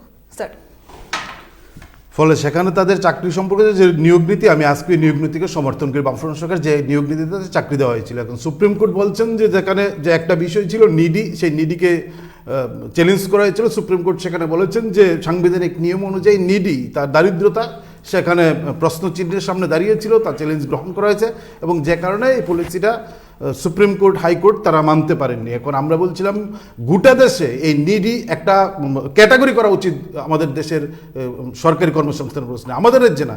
যা চ্যালেঞ্জ হয়েছে, যে কারণে পলিসি বাতিল হয়েছে, এই প্রশ্নে আমরা এখনো বলছি স্ট্যান্ড পয়েন্ট যে আমাদের দেশের কেন্দ্রীয় সরকার পার্লামেন্ট আইন করা উচিত যে একটা চাকরি, এই যে এই আমি আসলে আসতেই চাইছিলাম না, এরকম লোক থাকলে কথা বলা সমস্যা। স্যার আমরা শুনবো। বলে এই নিডি যে বিষয়টা, এটা দেশের আইনে আনা উচিত গোটা দেশে। এখন এই কারণে তাদের চাকরিটা চলে গেছিল। বামফ্রন্ট সরকার পরবর্তী সময়ে চাকরি যাওয়ার পর সুনির্দিষ্টভাবে ক্যাটাগরিলি সেখানে তাদের বিকল্প কর্মসংস্থানের প্রশ্নে তারা নিয়ার অ্যাবাউট পরবর্তী সময় 9,000-এর মতন রয়ে গেছে। তার সঙ্গে আরও বেকারের কর্মসংস্থানের সুযোগে আরও 13,000 পোস্ট করা হয়েছিল পরিকল্পিতভাবে, রাজনৈতিক উদ্দেশ্যে প্রণোদিতভাবে। সেদিন তা চ্যালেঞ্জ করা হয় এবং সেটা আটকে যায়। গোটা প্রক্রিয়া তাদের ইন্টারভিউ নেওয়া হয়েছিল 4-5টা বিভিন্ন বিভাগে এবং সেখানে সমস্ত তৈরি করা হয়েছিল নিয়োগের চূড়ান্ত প্রস্তুতির জায়গায়। সেখান থেকে কোর্ট থেকে আবার বলা হলো যে এই 13,000 পোস্টে এই মুহূর্তেই তাদের চাকরি যেন না দেওয়া হয়, সেটা আটকে যায়। আজকের তাদের 49তম দিনে আন্দোলন চলছে। আমরা বলছি, এখনও দাবি করছি, যারা বলছেন যে আমি ওনার সঙ্গে একমত হয়ে যাবো, আমি বলেছি এখানে এই ক্যামেরার সামনে বলছি যে তারা যদি আজকে এখানে দাঁড়িয়ে যদি বলেন যে মানিক সরকারের বিরুদ্ধে স্লোগান দেয়, কালকে যদি তাদের চাকরিটা গ্যারান্টি হয়, আমি বলছিলাম তাদের এই নীতিকে আমি তাদের এই চাকরির এবং তারা যে সমর্থন করছেন, আমি এই প্রশ্নে তাদেরকে সমর্থন করবো। তাদের প্রশ্নে আমি বলছিলাম, আমি অন ক্যামেরায় বলছি, হাজার হাজার মানুষ আপনাদের দেখবেন যে কালকে যদি 10,323 স্লোগান দেয় আর তারা গিয়ে বলুক না, এখন রাজ্যের মুখ্যমন্ত্রী, শিক্ষামন্ত্রী যাক তাদের ধর্ণামঞ্চের সামনে সিটি সেন্টারে গিয়ে তারা তাদের রাজ্য সভাপতি যাক গিয়ে বলুক যে আপনারা মানিক সরকারের বিরুদ্ধে চ্যালেঞ্জ স্লোগান তুলেন যে মানিক সরকার দায়ী, যদি স্লোগান দেন তাহলে কালকে আপনাদের চাকরি হবে। আমি বলছি, আমিও তাদের ফালতু কথা বলার এই যে সমস্ত ফালতু কথা বলছেন। 3টা বছর একটা পয়েন্ট শুধু উত্থাপন করছি যে স্যার আমরা রাকু স্যারের বক্তব্য শোনার পর আপনার কাছে যারা পূর্বতন না একটা পয়েন্ট যে স্যার আমরা আসছি রাকু স্যারের বক্তব্য শোনার পর একটা পয়েন্ট যে যদি তৎকালীন সময়ে পূর্বতন বাম সরকার ভালো কাজ করতে বা সঠিক ছিল, তাহলে কেন সুপ্রিম কোর্ট, হাইকোর্ট বারবার তাদের সিদ্ধান্তগুলোর বিরুদ্ধে রায় দিচ্ছিল? কারণ সেইগুলোতে গলত ছিল, রাজ্যের বেকারদের সঙ্গে প্রতারণা করা হচ্ছিল। এর জন্যই একের পর এক প্রত্যেকটি সময় সুপ্রিম কোর্ট এবং হাইকোর্ট তাদের এই সিদ্ধান্তকে চ্যালেঞ্জ করেছে, তাদের নালিভেট করেছে। এখানে তারা ভুল ছিল, এটা প্রমাণিত হয়েছে। আমি বলছি এখন আমরা চ্যালেঞ্জ করছি এই নিয়োগ নীতি গোটা দেশের সরকারকে আনা উচিত। নিডি একটা প্রভিশন তৈরি করা উচিত, ক্যাটাগরি করা উচিত যে চাকরি দেওয়ার ক্ষেত্রে নিডিতে একটা প্রায়োরিটি দেওয়া হবে। যে জায়গায় বাতিল হয়েছে সেটা আইন করে গোটা দেশে ঘাটতি ছিল। স্যার আমরা রাকু স্যারের বক্তব্য দেশের আইন মানে না, দেশের রাজনৈতিক ব্যবস্থার মধ্যে থেকে আইন মানে না। আপনাকে বলার সুযোগ দেওয়া হবে, আমরা রাকু স্যারের কাছে যাচ্ছি। স্যার আমরা শুনতে পেয়েছি এবং অভিযোগ রয়েছে যে তৎকালীন সময়ে নাকি কংগ্রেসের কর্মীরাও এই চাকরির ক্ষেত্রে কোনো না কোনোভাবে যুক্ত ছিলেন, এই বিষয়টি আপনি কিভাবে ডিফেন্ড করবেন? 10,323 একটা স্পর্শকাতর ইস্যু। 10,323-এর পরিবারের প্রতি আমাদের কংগ্রেস পার্টির সমবেদনা ছিল, আছে, থাকবে। আমরা সুপ্রিম কোর্টেও আমাদের সোনিয়া গান্ধীজির নির্দেশে আমাদের কপিল সিব্বালজি, যিনি সুপ্রিম কোর্টের লয়ার, আমাদের কংগ্রেসের বরিষ্ঠ নেতা, উনিও 10,323-এর জন্য ফ্রিতে কোনো ফিস নেননি। স্যার মূল বিষয়টি যে উনি ওনাদের জন্য চেষ্টা করেছিলেন। আমি যেটা বলতে চাই, প্রথম যে আমি বলেছিলাম কিছুক্ষণ 1 মিনিটের জন্য এটা শেষ করে নিচ্ছি, আমি 10,323-এর বাইরে যাব না। বলেছিলাম একটা পয়েন্ট ওনার ভুলে গেছিলাম। উনি বলেছেন সিপিএম কংগ্রেস আমরা এক। তো আমি বলতে চাই, আমরা যদি সিপিএম কংগ্রেস এক হই, তাহলে মজলিশপুরের বিধায়ক যখন একবার এই বিধায়ক উনার এক সময়ের গুরুদেব ছিলেন, উনি কেন প্রেস মিট করে উনি মুখ্যমন্ত্রীর বিরুদ্ধে জেহাদ ঘোষণা করে, মানিক সাহার বিরুদ্ধে জেহাদ ঘোষণা করে বলছেন যে ছাড়া ত্রিপুরা রাজ্যে সিপিএম থেকে এনে সিপিএমকে বসিয়ে দেওয়া হচ্ছে, এটা বিজেপির সরকার চলছে না, এটা সিপিএম এর সরকার চলছে। কেন অভিযোগটা করেছেন? এটা তো আমাদের দলের সেটা তো কন্ডেম করা উচিত বিষয়। ছিল। এখন উনি বলছেন কংগ্রেস আর আমাদের সিপিএম আভ্যন্তরীণ বিষয়। মিতালি, সেটা জাস্ট আমাদের দলের আভ্যন্তরীণ জুমলাবাজি বিষয়। কথাবার্তা মানুষের আমাদের দলের মার্কেটে আর বিক্রি হবে না। স্যার, 10,000 এই হলো আমার উত্তর। ঠিক আছে, আমরা এই হলো উত্তর। 10,323 আছি, আমরা এখন আমি 10,000 10,323 নিয়ে যেটা বলতে চাইছি, খুব স্পর্শকাতর ইস্যু। এই বিষয়ে আমি বলবো সিপিএম স্বজন পোষণ নীতির কারণে, আজকে এই সিপিএম এর স্বজন পোষণ নীতির কারণে এবং বিজেপির জুমলাবাজির কারণে শিক্ষক সমাজ, যারা সমাজ গড়ার কারিগর শিক্ষক সমাজ, আজ প্রায় 50 অ্যাবাভ দিন হয়ে গেছে আজকে ওনারা রাস্তায়। সিপিএম স্বজন পোষণ নীতির কারণে গাইডলাইন, এনসিআরটির যে গাইডলাইন ছিল সেটা ভায়োলেট করে চাকরি দিয়েছে। স্যার, আমরা সংক্ষেপে শুনবো। একদম সংক্ষেপে বলতে দিচ্ছেন না। দিয়েছিল তখন 21 জন ক্যান্ডিডেট কে যদি তারা দাবি করেছিল যে আমরা মেরিট লিস্টে ছিলাম কিন্তু আমাদেরকে চাকরি দেওয়া হয়নি, কিন্তু তৎকালীন মুখ্যমন্ত্রী মানিক সরকার এটাতে সায় দেননি। তখন মামলা হয়েছে, করতেই পারে, রাইটস আছে, যে কোনো কেউ মামলা করতে পারে। আমার যদি অধিকার কেউ খর্ব করে আমি আইনের দ্বারস্থ হতেই পারি। সেই হিসাবে মাননীয় সুপ্রিম কোর্ট এগুলিকে ইলিগ্যাল, মানে এই রিক্রুটমেন্টকে ইলিগ্যাল বলে দিয়েছেন। ভুলটা কাটছিল বলুন। আমি বলছি যে আমার কথা কাদের আপনি তো পাপের আমি বলছি, হ্যাঁ আমারটা আপনার সময় আমি কথা না, বলি। এটাই জাস্ট তো সিপিএম ভুল এই করেছে। জায়গায় সিপিএম ভুল করেছিল স্বজন পোষণ নীতির কারণে, এটা মানলাম। এখন সিপিএম ভুল করেছে বলেই 10,323 80% এই 10,323-এর পরিবার এবার চলো পাল্টায় স্লোগানে মুখরিত হয়ে বিজেপিকে ভোট দিয়েছে। কেন? মুখ্যমন্ত্রীজি ওইখানে গিয়ে বলেছিলেন, যখন প্রদেশ সভাপতি ছিলেন তখন উনি বলেছিলেন যে আমরা যদি আসি আমরা আপনাদের ন্যায় দেব। এবং এই হেমন্ত বিশ্ব শর্মাজি উনি কি বলেছেন ত্রিপুরায় এসে? ঘুমাকে সালানা। ভিডিওটা মনে আছে? প্রত্যেক দিন ভাইরাল হয় সোশ্যাল मीडियाতে যে आप लोग রেকর্ড कर लीजिए मेरा बात ऐसे এমনই বলেছিলেন যে আমরা 10,323-কে ন্যায় দেবই, যদি আমরা ন্যায় দিতে না পারি 2019-এ আমাদের ভোট দেবেন না, মেরা বাত রেকর্ড কর লিজিয়ে और ঘুমাকে সালানা, এইভাবেই বলেছিলেন। তো আজকে 3 বছর অতিক্রান্ত হয়ে গেল, ওনাদের পক্ষে ওনারা সিপিএম গভর্নমেন্ট ভুল করেছে, এটা তো আমরাও সিপিএম এর বিরুদ্ধে আন্দোলন করেছি, তখন বিকিবাবু আমাদের সঙ্গে ছিলেন একটা সময়। তো যাই হোক, বিজেপিও করেছে। তাই মানুষ 10,323-কে ন্যায় দেওয়ার জন্য যুবকদের চাকরি, সিপিএম এর আমলে 7 লক্ষ বেকারের জন্ম হয়েছে। এই বেকারদের নতুন করে চাকরি দেওয়ার জন্য ত্রিপুরা রাজ্যের মানুষ, বেকাররা এবং 10,323 শ্রমিক, কৃষক সবাই মিলে ত্রিপুরা রাজ্যে বিজেপি সরকার প্রতিষ্ঠা করেছে। বিজেপি আসার আগে বলেছিল মিস কল দিলেই বেকারদের চাকরি দেওয়া হবে। যাক, বেকারদের কথায় আসছি। 10,323-কেও মুখ্যমন্ত্রী, যিনি প্রদেশ সভাপতি ছিলেন তৎকালীন, এখন বর্তমান মুখ্যমন্ত্রী, উনি বলেছিলেন আমরা আসলেই তোমাদের একটা ব্যবস্থা করব। তো হেমন্ত বিশ্ব শর্মা বলেছেন। এখন ওনারা 51 দিন ত্রিপুরাতে কালো ইতিহাস, শিক্ষক সমাজ 51 দিন রাস্তায়, তাও ড্রেনের উপরে, কারোর সময় হয়নি। মুখ্যমন্ত্রী 4-5 দিন আগে কংগ্রেস থেকে এসছেন বিজেপিতে, ওই নেতার বাড়িতে 10 দিন আগে সিপিএম থেকে এসছেন, ওই নেতার বাড়িতে মনুষ্য পূজা খাওয়ার সময় থাকে, বার্থডে পার্টি সেলিব্রেট করার সময় থাকে। কিন্তু এখানে মুখ্যমন্ত্রীর বাড়ি থেকে 500 মিটারও দূর নয়, এখানে এসে ওনাদের সঙ্গে কথা বলার মতো একটু সহানুভূতি, একটু সময় নেই। কিন্তু এই বিষয়টাতে আমরা বিকি স্যারের কাছে যাব। হ্যাঁ, আমি জাস্ট যেহেতু বলছেন, আমার শেষ কথা, সময় পাননি। তো আমাদের প্রশ্ন হলো, সিপিএম ভুল করেছে তাই আপনাদেরকে এনেছে, আপনারা কমিটমেন্ট করেছেন, তো এখন কেন কমিটমেন্ট ভায়োলেট করছেন? আপনার এর সঙ্গে এও কমিটমেন্ট করেছেন।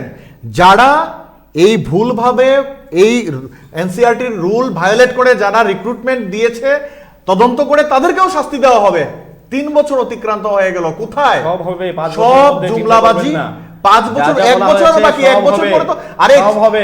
4 মাস পরে এই সরকার এক থাকবে বছর কিনা চলে তারও তো গেছে, গ্যারান্টি pandemic নেই। এর জন্য রাঘু স্যার, তারও আমরা তো এই গ্যারান্টি বিষয়টিতে নেই। বিকি স্যারের কাছে আমি যাবো। একটা কথা বলবো, রাঘু just- স্যার এই বিষয়টিতে আমরা না, আমি নবারুণ স্যার আমরা দেখুন, আসছি।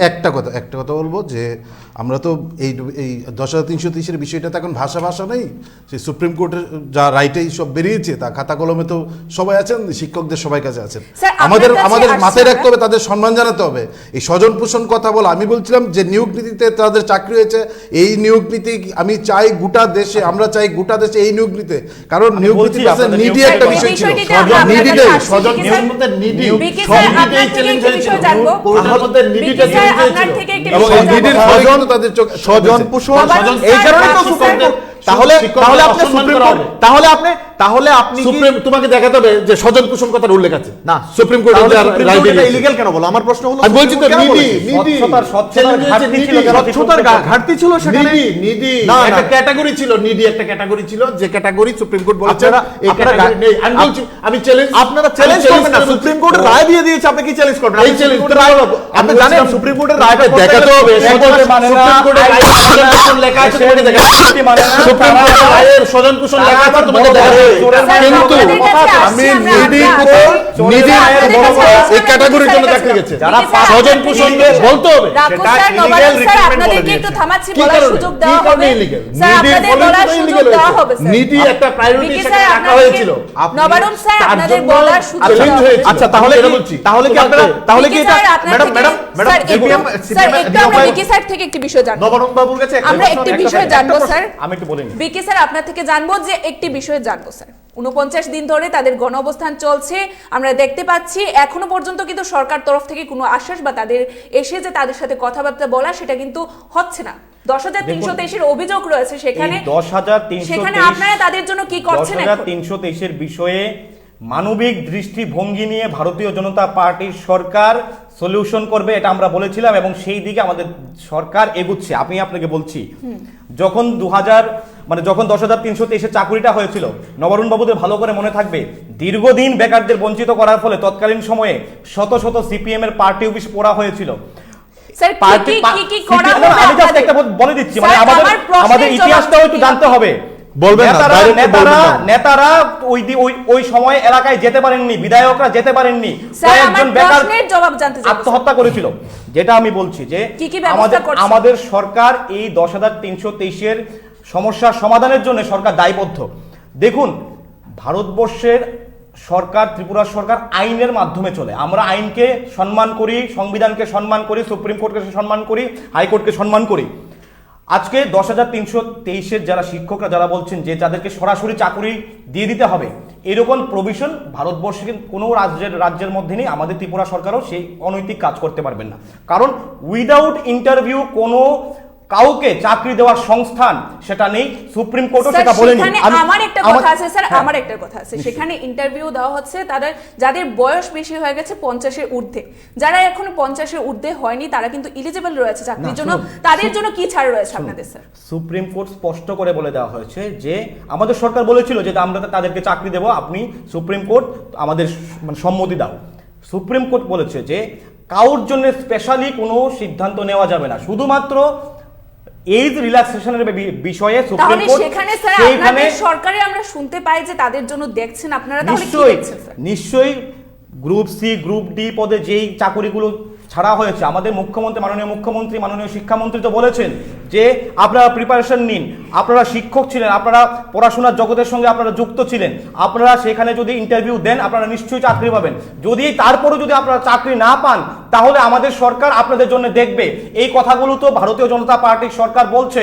পাপ করেছে সিপিএম, কিন্তু ওই পাপের প্রায়শ্চিত্ত করছে এই রাজ্যের বেকারদের, এই রাজ্যের 10,323-এর জন্য ভারতীয় জনতা পার্টির নেতৃত্বে সরকার, আমাদের মাননীয় মুখ্যমন্ত্রীর নেতৃত্বে সরকার।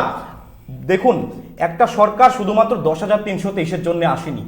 আমাদের সরকার যেরকম 10,323-এর জন্য যখন দায়বদ্ধ, আমাদের সরকার এই রাজ্যের শিক্ষিত যারা যুবকরা রয়েছেন, যারা বিগত দিনে সিপিএম এর শাসনে যারা বঞ্চিত, তাদের কাছেও আমাদের দায়বদ্ধ।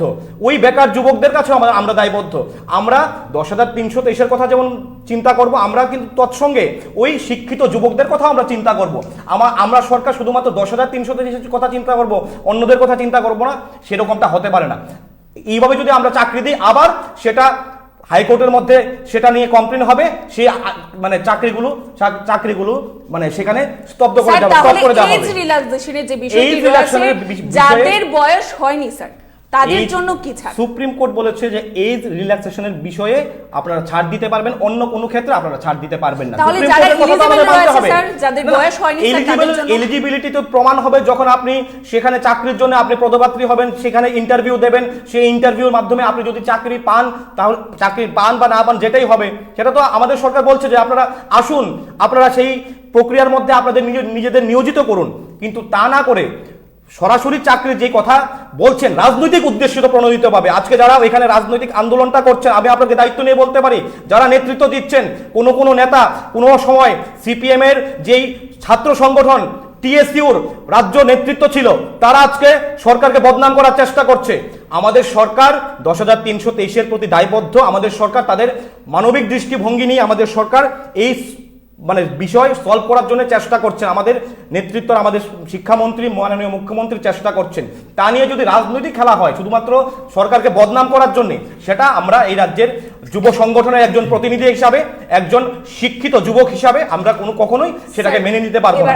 আর অধিকাংশ মনে রাখবেন, এখানে যারা আন্দোলন করছেন, কত হাজার 10,323-এর মধ্যে প্রায় 9,500 চাকরি হয়নি। কতজন এখানে আন্দোলন করছেন? অধিকাংশ 10,323-এর মানুষ তো আজকে আন্দোলনের সঙ্গে যুক্ত নয়, তারা সরকারের উপর আস্থা রাখছেন। তারা সরকার যে কাজগুলো করছেন, গ্রুপ সি গ্রুপ ডি পদে এই বিষয়টিতে আমরা নবায়ন স্যারের কাছে আসছি। এটাই বল আমি বলছি, আমাদের সরকারের উপর ওনারা আস্থা রাখছেন। অধিকাংশ 10,323-এর যারা চাকরিচ্যুত শিক্ষক, তারা কিন্তু সরকারের উপর আস্থা রাখছেন। কিছু কিছু যারা তদানীন্তন সময়ে যারা যোগ্য বেকারদের ফাঁদ মেরে যারা চাকরি পেয়েছিল, তারা আজকে এখানে আন্দোলন করছেন, সবাই নয়।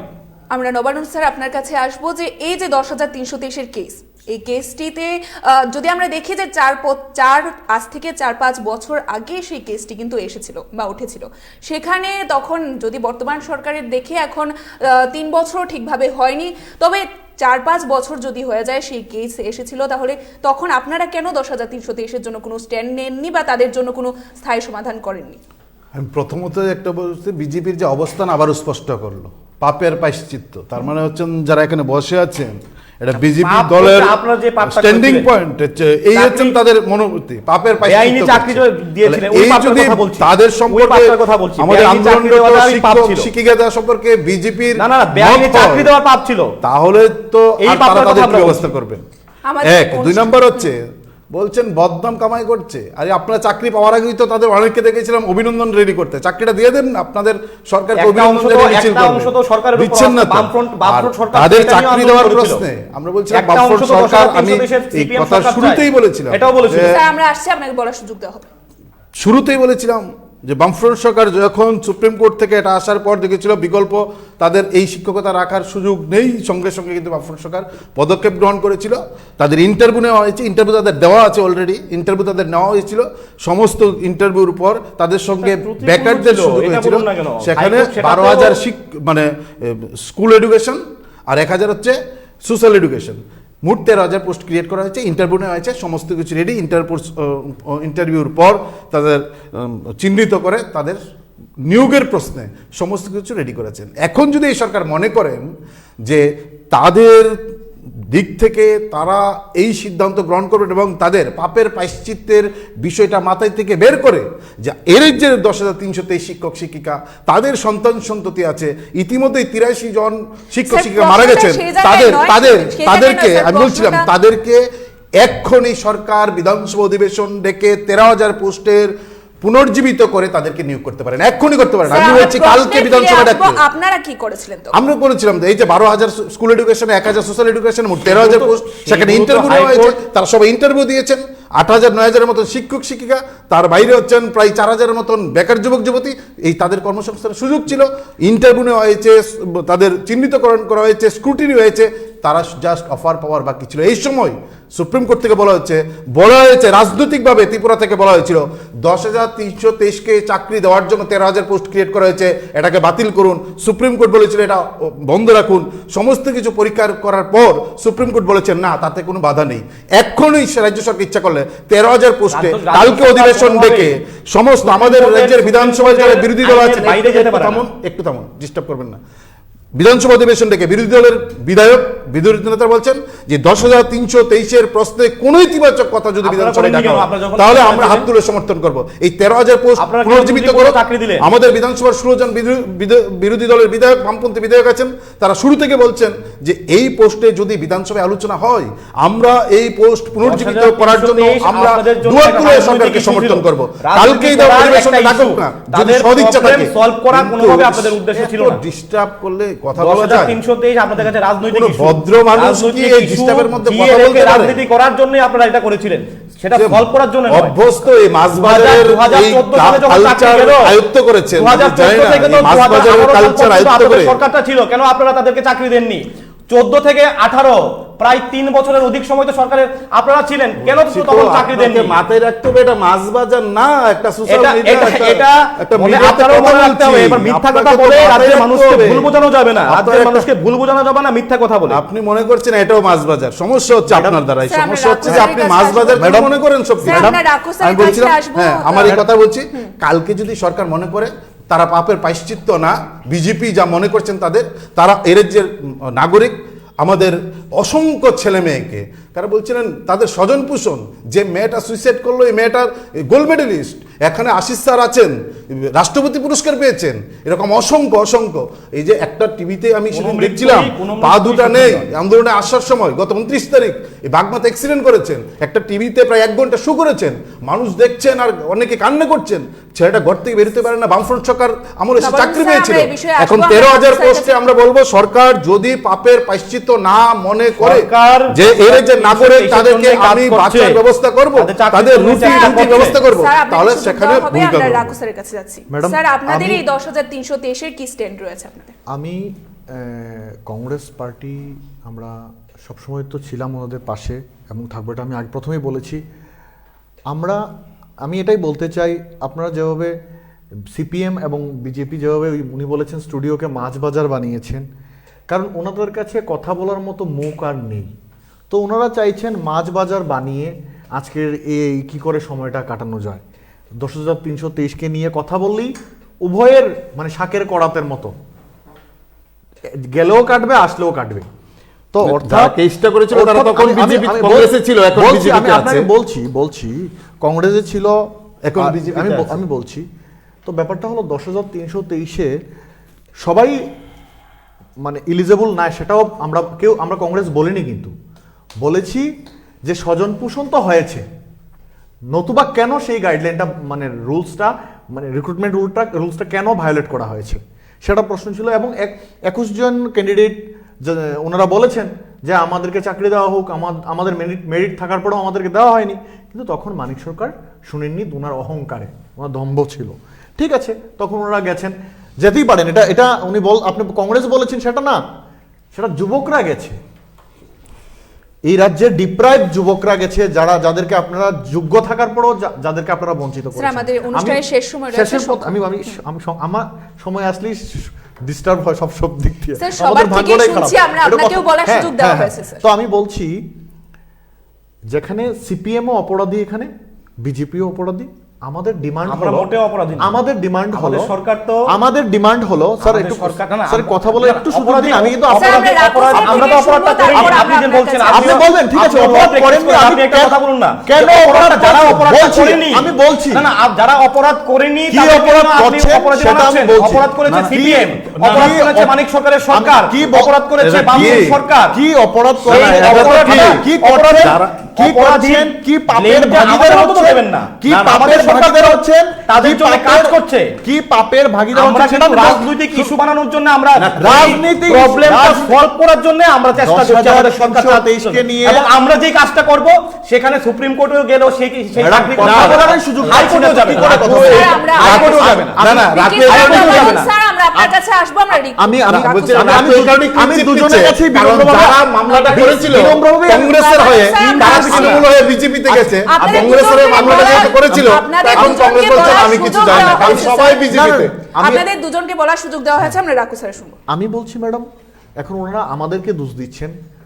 না না তোমাদের তারা তো না, সবাই না, আমরা- বিজেপিতে চলে গেছে ঠিক আছে, শুনুন। তোমরা এখন দোষী না কংগ্রেস বেঁচে গেছে কংগ্রেস মানে তার কংগ্রেসের কংগ্রেসের হয়েই তো ঠিক আছে, কেসগুলো করেছে কংগ্রেসের কেসটা করেছে, নামটা বলুন কে করেছে? আর কংগ্রেসের কংগ্রেস সময় আপনি তা আপনি হয়েছে। নামটা বলুন না, কংগ্রেসের কে তৎকালীন নেতা যে চিনি ছিলেন নামটা বলুন। না তৎকালীন নেতারা কংগ্রেস ভবন থেকেই তো কে করেছে? তোমাদের সঙ্গে নেই আপনি নামটা বলুন না, নেই না থাকুক। তোমাদের ছেড়ে নামটা চলে বলুন। গেছে তোমরা এই ক্লিন চিট একদম, পাচ্ছ আমি বলছি সুবিধা যে হচ্ছে। নামটা বলুন। যদি নামটা তারা বলুন। কংগ্রেসের নামটা ছেড়ে বলুন না না। যেত এই তাহলে নামের- তোমাদের সুবিধা নামই তো হতো। বলতে পারছে না, এটা পাবলিক করেছে, যুব সমাজ করেছে। যাই হোক রাজনৈতিক উদ্দেশ্য প্রণোদিত আমি রাখো বলছি, সবটাই রাজনৈতিক উদ্দেশ্য প্রণোদিত আপনি আগে আমাদের বলেছিলেন এই- আপনি কিন্তু আগে দিয়েছিলেন রাজনৈতিক উদ্দেশ্য প্রণোদিত ভাবে। আমি হ্যাঁ রাজনৈতিক এখন উদ্দেশ্য আপনারা প্রণোদিত। জানতেন সেই চাকরিগুলি হাইকোর্টের মধ্যে যদি সেটা নিয়ে মানে কেস হয় সেগুলো চলে যাবে। নবরণ বাবু রাজনৈতিক উদ্দেশ্য প্রণোদিত সবটা। নবরণ বাবু শুধুমাত্র কিছুক্ষণ ভাবে রাজনৈতিক ইস্যু তৈরি করার আমি জন্য। বলছি একটা এক রাজনৈতিক নম্বর হচ্ছে ইস্যু তৈরি রাজনৈতিক করার উদ্দেশ্য জন্য প্রণোদিত ভাবে তৎকালীন সময়ে রাজনৈতিক সেই উদ্দেশ্য চাকরিগুলো প্রণোদিত দেওয়া ভাবে। হয়েছিল। কিছুক্ষণ আগে আপনি শিষ্টাচার শিখিয়েছিলেন বিকি বাবুকে, আর এখন এই শিষ্টাচার আপনি violate করছেন। আমি আপনার না, আপনাকে সুবিধা করে দিচ্ছি না, আমার কি সুবিধা করতে হবে না, আমরা সিপিএম থেকে হ্যাঁ। সমর্থন নেব না তো আপনার আমি দেব না আপনি যে বলছিলেন না রাকুস স্যার, চিন্তা আপনার করবেন না, থেকে- আপনি শুনুন না, ক্লিন শুনুন চিট না, নিচ্ছেন চিন্তা তার জন্য করবেন না। বলছিলাম কংগ্রেসই তার জন্য চিন্তা করবেন সেই না, সময় ভূমিকা চিন্তা গ্রহণ করবেন না। করেছিল। আমি বলছি, আমি যেটা বলছি, এখন আমাদের প্রশ্ন হলো সিপিএম অপরাধ করেছে, বিজেপিও এখন অপরাধ করছে, আমরা দুইজনকেই সমানভাবে অপরাধী বলবো। এখন আমাদের একটাই ডিমান্ড 10,300, আমরা এত কিছু বুঝি না। আর প্রথম হলো 10,323কে নিয়ে আমরা কি বলবো? বিকি বাবু কি বলতে পারবেন? নবরণ বাবু কি বলবেন 10,323কে নিয়ে? উনি কি সুপ্রিম কোর্টের লয়ার? উনি কি তোমার জানা উচিত সুপ্রিম কোর্ট চাকরি দেয় না না আমি বলছি এই যে- সরকার এই যে- চাকরি দেয়। বলছি, আমি কথা বলছি, আমরা তো, আপনি তো সরকার নন, উনিও সরকারের প্রতিনিধিও নন, বিজেপি দলে আছেন। তো আমি বলছি এটা বলতে পারবে একমাত্র যিনি সরকারের মুখ্যমন্ত্রী, শিক্ষামন্ত্রী, ওনাদের বিষয় এগুলি। তো আমি বলছি যে আমরা এই ব্যাপারটা নিয়ে ঠিক করে আলোচনা করতে পারবো না। আমি যেটা মনে করি, আমার ক্ষুদ্র মস্তিষ্ক থেকে বলছি, আমরা ঠিক করে বলতে পারবো না। আমাদের ডিমান্ড এটাই থাকবে যে প্লিজ শিক্ষক সমাজকে এইভাবে রাস্তায় আর নামাবেন না। ওনারা প্রচুর মানুষকে শিক্ষাদান করেছেন। স্টুডেন্টরা আমরা দেখেছি যে স্কুল থেকে এসে ওনাদেরকে জল খাবার দিয়ে যান। স্যার, অনেক আপনাদের মেইন বক্তব্য রয়েছে তাদের স্থায়ী সমাধান করা হোক বা কিছু একটা ব্যবস্থা যেভাবে হোক, যেহেতু আপনারা কমিটমেন্ট করেছেন, যারা, আমাদের একটাই ডিমান্ড, যারা এই ভুল রিক্রুটমেন্ট করেছেন, যারা দায়ী এটার মধ্যে, আপনারা বলেছিলেন সেদিন এই ওরিয়েন্ট চৌমুড়িতে, স্যার, এই বিষয়টাতে আসছি আমরা। আপনাদের বক্তব্যটা কি জানতে চাইছি? এই তো ওরিয়েন্ট চৌমুড়িতে বিজেপি বলেছিল যে ওনারা ক্ষমতায় আসলে যারা এটার সঙ্গে যুক্ত আছে, ইলিগাল রিক্রুটমেন্টের সঙ্গে যুক্ত আছে, এদেরকে শাস্তি দেওয়া হবে এবং এই 10,323-এর স্থায়ী সমাধান। এখন আমরা কিছু বুঝি না। এখন আমাদের প্রশ্ন হলো যারা অপরাধ করেছে তাদেরকে শাস্তি দেওয়া হোক, আর আপনারা কমিটমেন্ট করেছেন যে 10,323-কে ন্যায় দেবেন, স্থায়ী সমাধান করবেন, ওনাদের স্থায়ী সমাধান আপনারা করে দিন, সেটাই আমাদের ডিমান্ড। আমাদের অনুষ্ঠানের একদম শেষ পর্যায়ে আছি, আমরা একদম শেষ প্রশ্নে থাকবো বিকি স্যার আপনার কাছে, যে এই মুহূর্তে রাজ্যের জ্বলন্ত সমস্যা 10,323 শিক্ষক শিক্ষিকারা এবং কেন্দ্রের যে সমস্যা রয়েছে কৃষক আন্দোলন, দুটো আন্দোলনেই অভিযোগ রয়েছে আপনাদের উপর। রাজ্যের 10,323-কে আপনারা দেখছেন না এবং কৃষকদের উপর কৃষক বিলটিকে বা কৃষি বিলটিকে চাপিয়ে দেওয়া হচ্ছে। এই অভিযোগের ব্যাপারে কি বলবেন? দেখুন 10,323-এর যেই ইস্যু বা সেই পাপ সিপিএম সরকারটা করেছিল, এটা সিপিএমের পাপের ফল। আমাদের সরকার তখনও ছিল না, তখন তাদের অনৈতিকভাবে চাকরিও দেয়নি, কিন্তু আমরা বলেছিলাম যে আমাদের সরকার যখন ক্ষমতায় আসবে আপনাদের যেই ইস্যুটা 10,323-এর যে চাকরির ব্যাপারটা, এটা আমরা মানবিক দৃষ্টিভঙ্গি নিয়ে আমরা সেটা সলভ করার জন্য চেষ্টা করব এবং এটাই বলা হয়েছিল এবং সেই উদ্দেশ্যে আমাদের সরকার কাজ করছে। তার জন্যেই আমাদের সরকার সুপ্রিম কোর্টের গাইডলাইন মেনে, হাইকোর্টের গাইডলাইন মেনে, কারণ মনে রাখবেন আমরা যদি কোনো সুপ্রিম কোর্ট বা হাইকোর্টের গাইডলাইন না মেনে যদি চাকরি দেই তাহলে কিন্তু আবার ওই সিপিএম যে ভুলটা করেছিল, সিপিএম যে পাপটা করেছিল, সেই পাপটা কিন্তু আমরা করতে পারবো না। আমরা কিন্তু তাদের স্থায়ী সমাধানের জন্য কাজ করছি এবং তার জন্য গ্রুপ সি এবং গ্রুপ ডি পদে যেই নিয়োগের জন্য যেই পোস্টগুলো ছাড়া হয়েছে, আমাদের শিক্ষামন্ত্রী রতনলাল নাথ মহোদয়, আমাদের মাননীয় মুখ্যমন্ত্রী, যিনি রাজ্যের এই মানে অসুবিধা যারা 10,323 তাদের জন্য উনি বলেছেন যে আপনাদের আন্দোলন করতে হবে না, আপনারা পরীক্ষার জন্য প্রস্তুতি নিন, ইন্টারভিউর জন্য প্রস্তুতি নিন, আপনাদের আন্দোলন করে চাকরি নিতে হবে না। এটা কিন্তু সিপিএম নয়, সিপিএম আমল নয়। এখানে বর্তমান সময়ে নিয়োগ হয় যোগ্যতার নিরিখে। আমি একজন যুবক হিসাবে, শিক্ষিত যুবক হিসাবে আমি গর্ববোধ করি রাজ্যের মাননীয় মুখ্যমন্ত্রীর নেতৃত্বে যে বর্তমান সময়ে যখন চাকুরি হয় সেখানে কোনোভাবেই রাজনৈতিক রং বিবেচনা করে চাকরি দেওয়া হয় না। এবং স্যার, ইতিমধ্যেই সংক্ষেপে আমাদের শুনবো। সরকার, স্যার, আপনি সংক্ষেপে শুনবো। জেনে খুশি হবেন যে 3 বছরের মধ্যে 1 বছর তো চলে গেছে প্যান্ডেমিকের জন্য, ইতিমধ্যে প্রায় 23,000 শূন্য পদ সেখানে সৃষ্টি করেছে। চাকরি কিছু হয়ে গেছে, চাকরির প্রক্রিয়া চলছে এবং আগামী দিনে হবে। 2023 সাল আসতে আসতে আরো অনেক শিক্ষিত যুবকদের, অল্প শিক্ষিত যুবকদের চাকরি হবে। সেখানে আমরা রাজ্যের যুবকদের বলতে চাই যে আমাদের রাজ্যের মাননীয় মুখ্যমন্ত্রীর নেতৃত্বে, বিপ্লব কুমার দেবজির নেতৃত্বে সরকার একদিকে যেমন আত্মনির্ভর হওয়ার স্বপ্ন দেখাচ্ছে, আত্মনির্ভর হওয়ার সেই স্পৃহা যুবকদের মধ্যে জাগিয়ে তুলছে, অপরদিকে বেকারদের কর্মসংস্থানের জন্য, যুবকদের কর্মসংস্থানের জন্য কাজ করছে। এবং আমরা বলছি যারা শিক্ষকরা যারা আন্দোলন করছেন আমরা বলছি আপনারা আন্দোলন না করে আপনাদের পরীক্ষার প্রস্তুতি নিন, আপনাদের ইন্টারভিউর প্রস্তুতি নিন, আপনারা নিয়োগ প্রক্রিয়ার মধ্যে আপনারা অংশগ্রহণ করুন।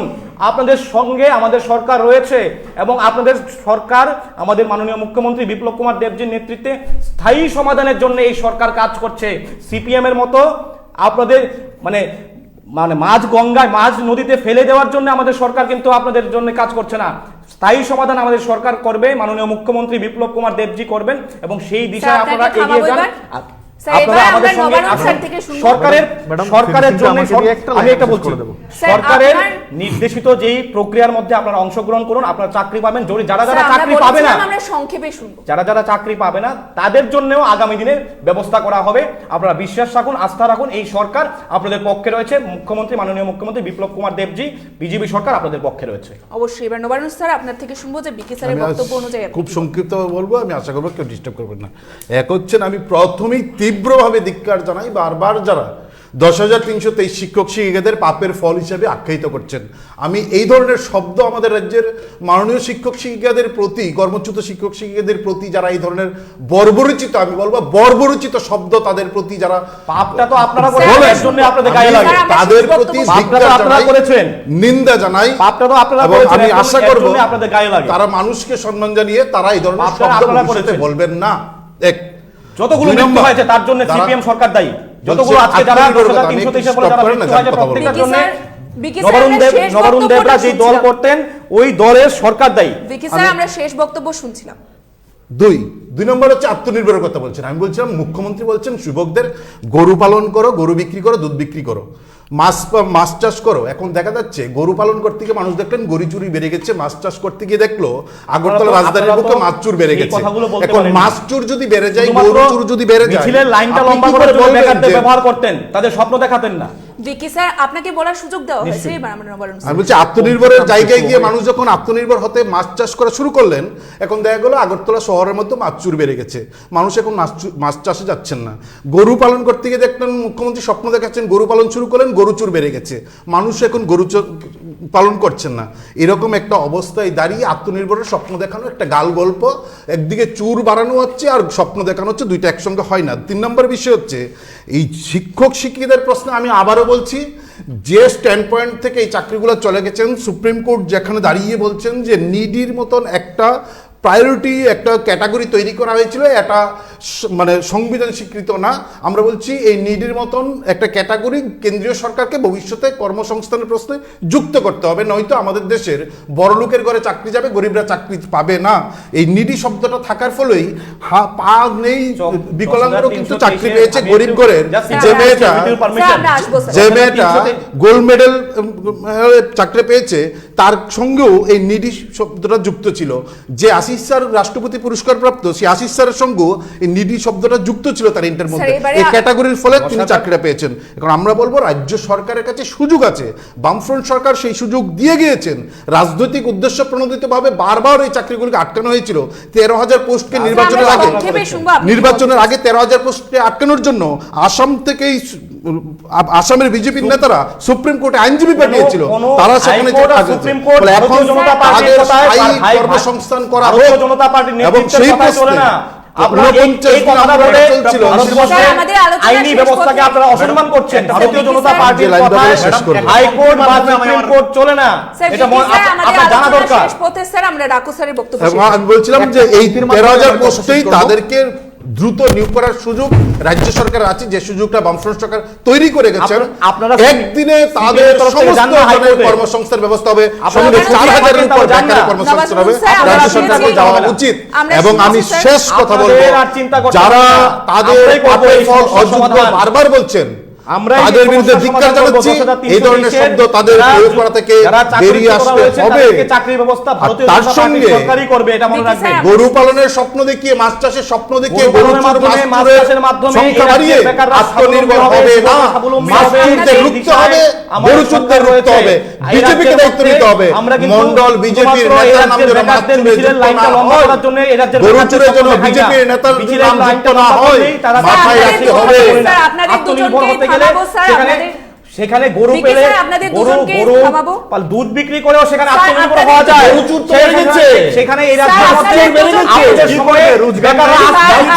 আত্মহত্যা করতো, আর আমাদের সময়ে এই রাজ্যে থানায় এসে বলছেন আমাকে এই দাদা এই পাঠিয়েছে রাজ্যে মাছ চুরি করার জন্য। শেষ কি পথে, বলবেন? স্যার, আমরা বিভিন্ন আপনাদের ক্ষেত্রে দুজনকেই থামাবো, স্যার। মাছ আমরা চুরতে দুজনকেই- বেড়ে গেল। হচ্ছে স্যার, বেকাররা। আমরা আপনাদের দুজনকেই থামাবো। রাকু স্যার, আপনার শেষ বক্তব্য শুনবো আমরা, তারপরে শেষ করছি। শুধুমাত্র একটা পংক্তির মাধ্যমে আমি ত্রিপুরার পরিস্থিতিটা, বর্তমান পরিস্থিতি 2 লাইন পংক্তির মাধ্যমে আমি শেষ করছি আমার দারুণ। কথা।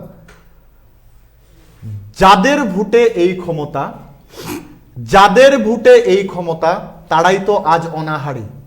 অথচ আমাদের বিকি বাবুর মতো নেতা মন্ত্রীরা চড়ছেন লক্ষ দামি গাড়ি। না, আমি গাড়িও চাইছে আমার একটা সবাই- বাইক রয়েছে, প্লিজ প্লিজ চাইছে ভিকি বাবু, সবাই- ভিকি বাবুর গাড়ি নেই আপনারা, আমি আপনাকে ওপেন চাইছে চ্যালেঞ্জ করব, আমার একটা সবাই- বাইক রয়েছে, আমার বাইক চাইছে নির্বাচনের সবাই- আগে ওই বাইকটা ছিল, এখনো সেই ভিকি বাইকটা স্যার, নিয়ে যাবে, আপনারা ভিকি বলি। স্যার, রাকু স্যারকে Please, শেষ আপনি এই করতে কথা দাও। বলবেন না। ভিকি আমার বাবুদের বাইক মতো। রয়েছে। আমার ভিকি ভিকি বাবুদের মতো। ভিকি আচ্ছা, বাবুদের বাইক রয়েছে, বাইক দিয়ে আমি চলি একটা যুব সংগঠনের কর্মী কার্যকর্তা হিসাবে। স্যার একটা মিনিট আমি প্লিজ, আমার গাড়িটা যাদের নেই, ভোটে এই ক্ষমতা, আমার গাড়িটা নেই। তারাই তো আজ অনাহারী।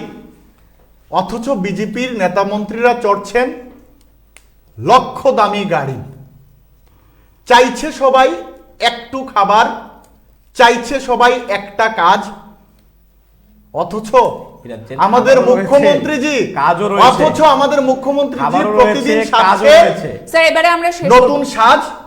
তাই তো দাদা কি বলি আর, আজব কারবার, পাগলা রাজার হাতে পড়ে ত্রিপুরা হাহাকার। স্যার, শেষ করবো নমস্কার। আমরা এই মুহূর্তে আমাদের আজকের বিশেষ আলোচনা আমরা এখানেই শেষ করছি। আমাদের স্টুডিওতে আমাদের যে রাজ্যের সমস্যা 10,323-এর সাথে কেন্দ্রের সমস্যা, কৃষি বিল, কৃষক আন্দোলন, এই সমস্যাগুলি নিয়ে আমরা আজ বিশেষ আলোচনায় ছিলাম। আমাদের সাথে উপস্থিত ছিলেন আমাদের স্টুডিওতে রাজ্যের রাজনৈতিক মহলের বিশিষ্ট ব্যক্তিত্বগণ। আমাদের অনুষ্ঠান আপনাদের কেমন লেগেছে অবশ্যই কমেন্টসের মাধ্যমে জানাবেন। আজকের মতো আমাদের অনুষ্ঠান আমরা এখানেই শেষ করছি। অবশ্যই দেখতে থাকবেন সোশ্যাল বাংলা। নমস্কার।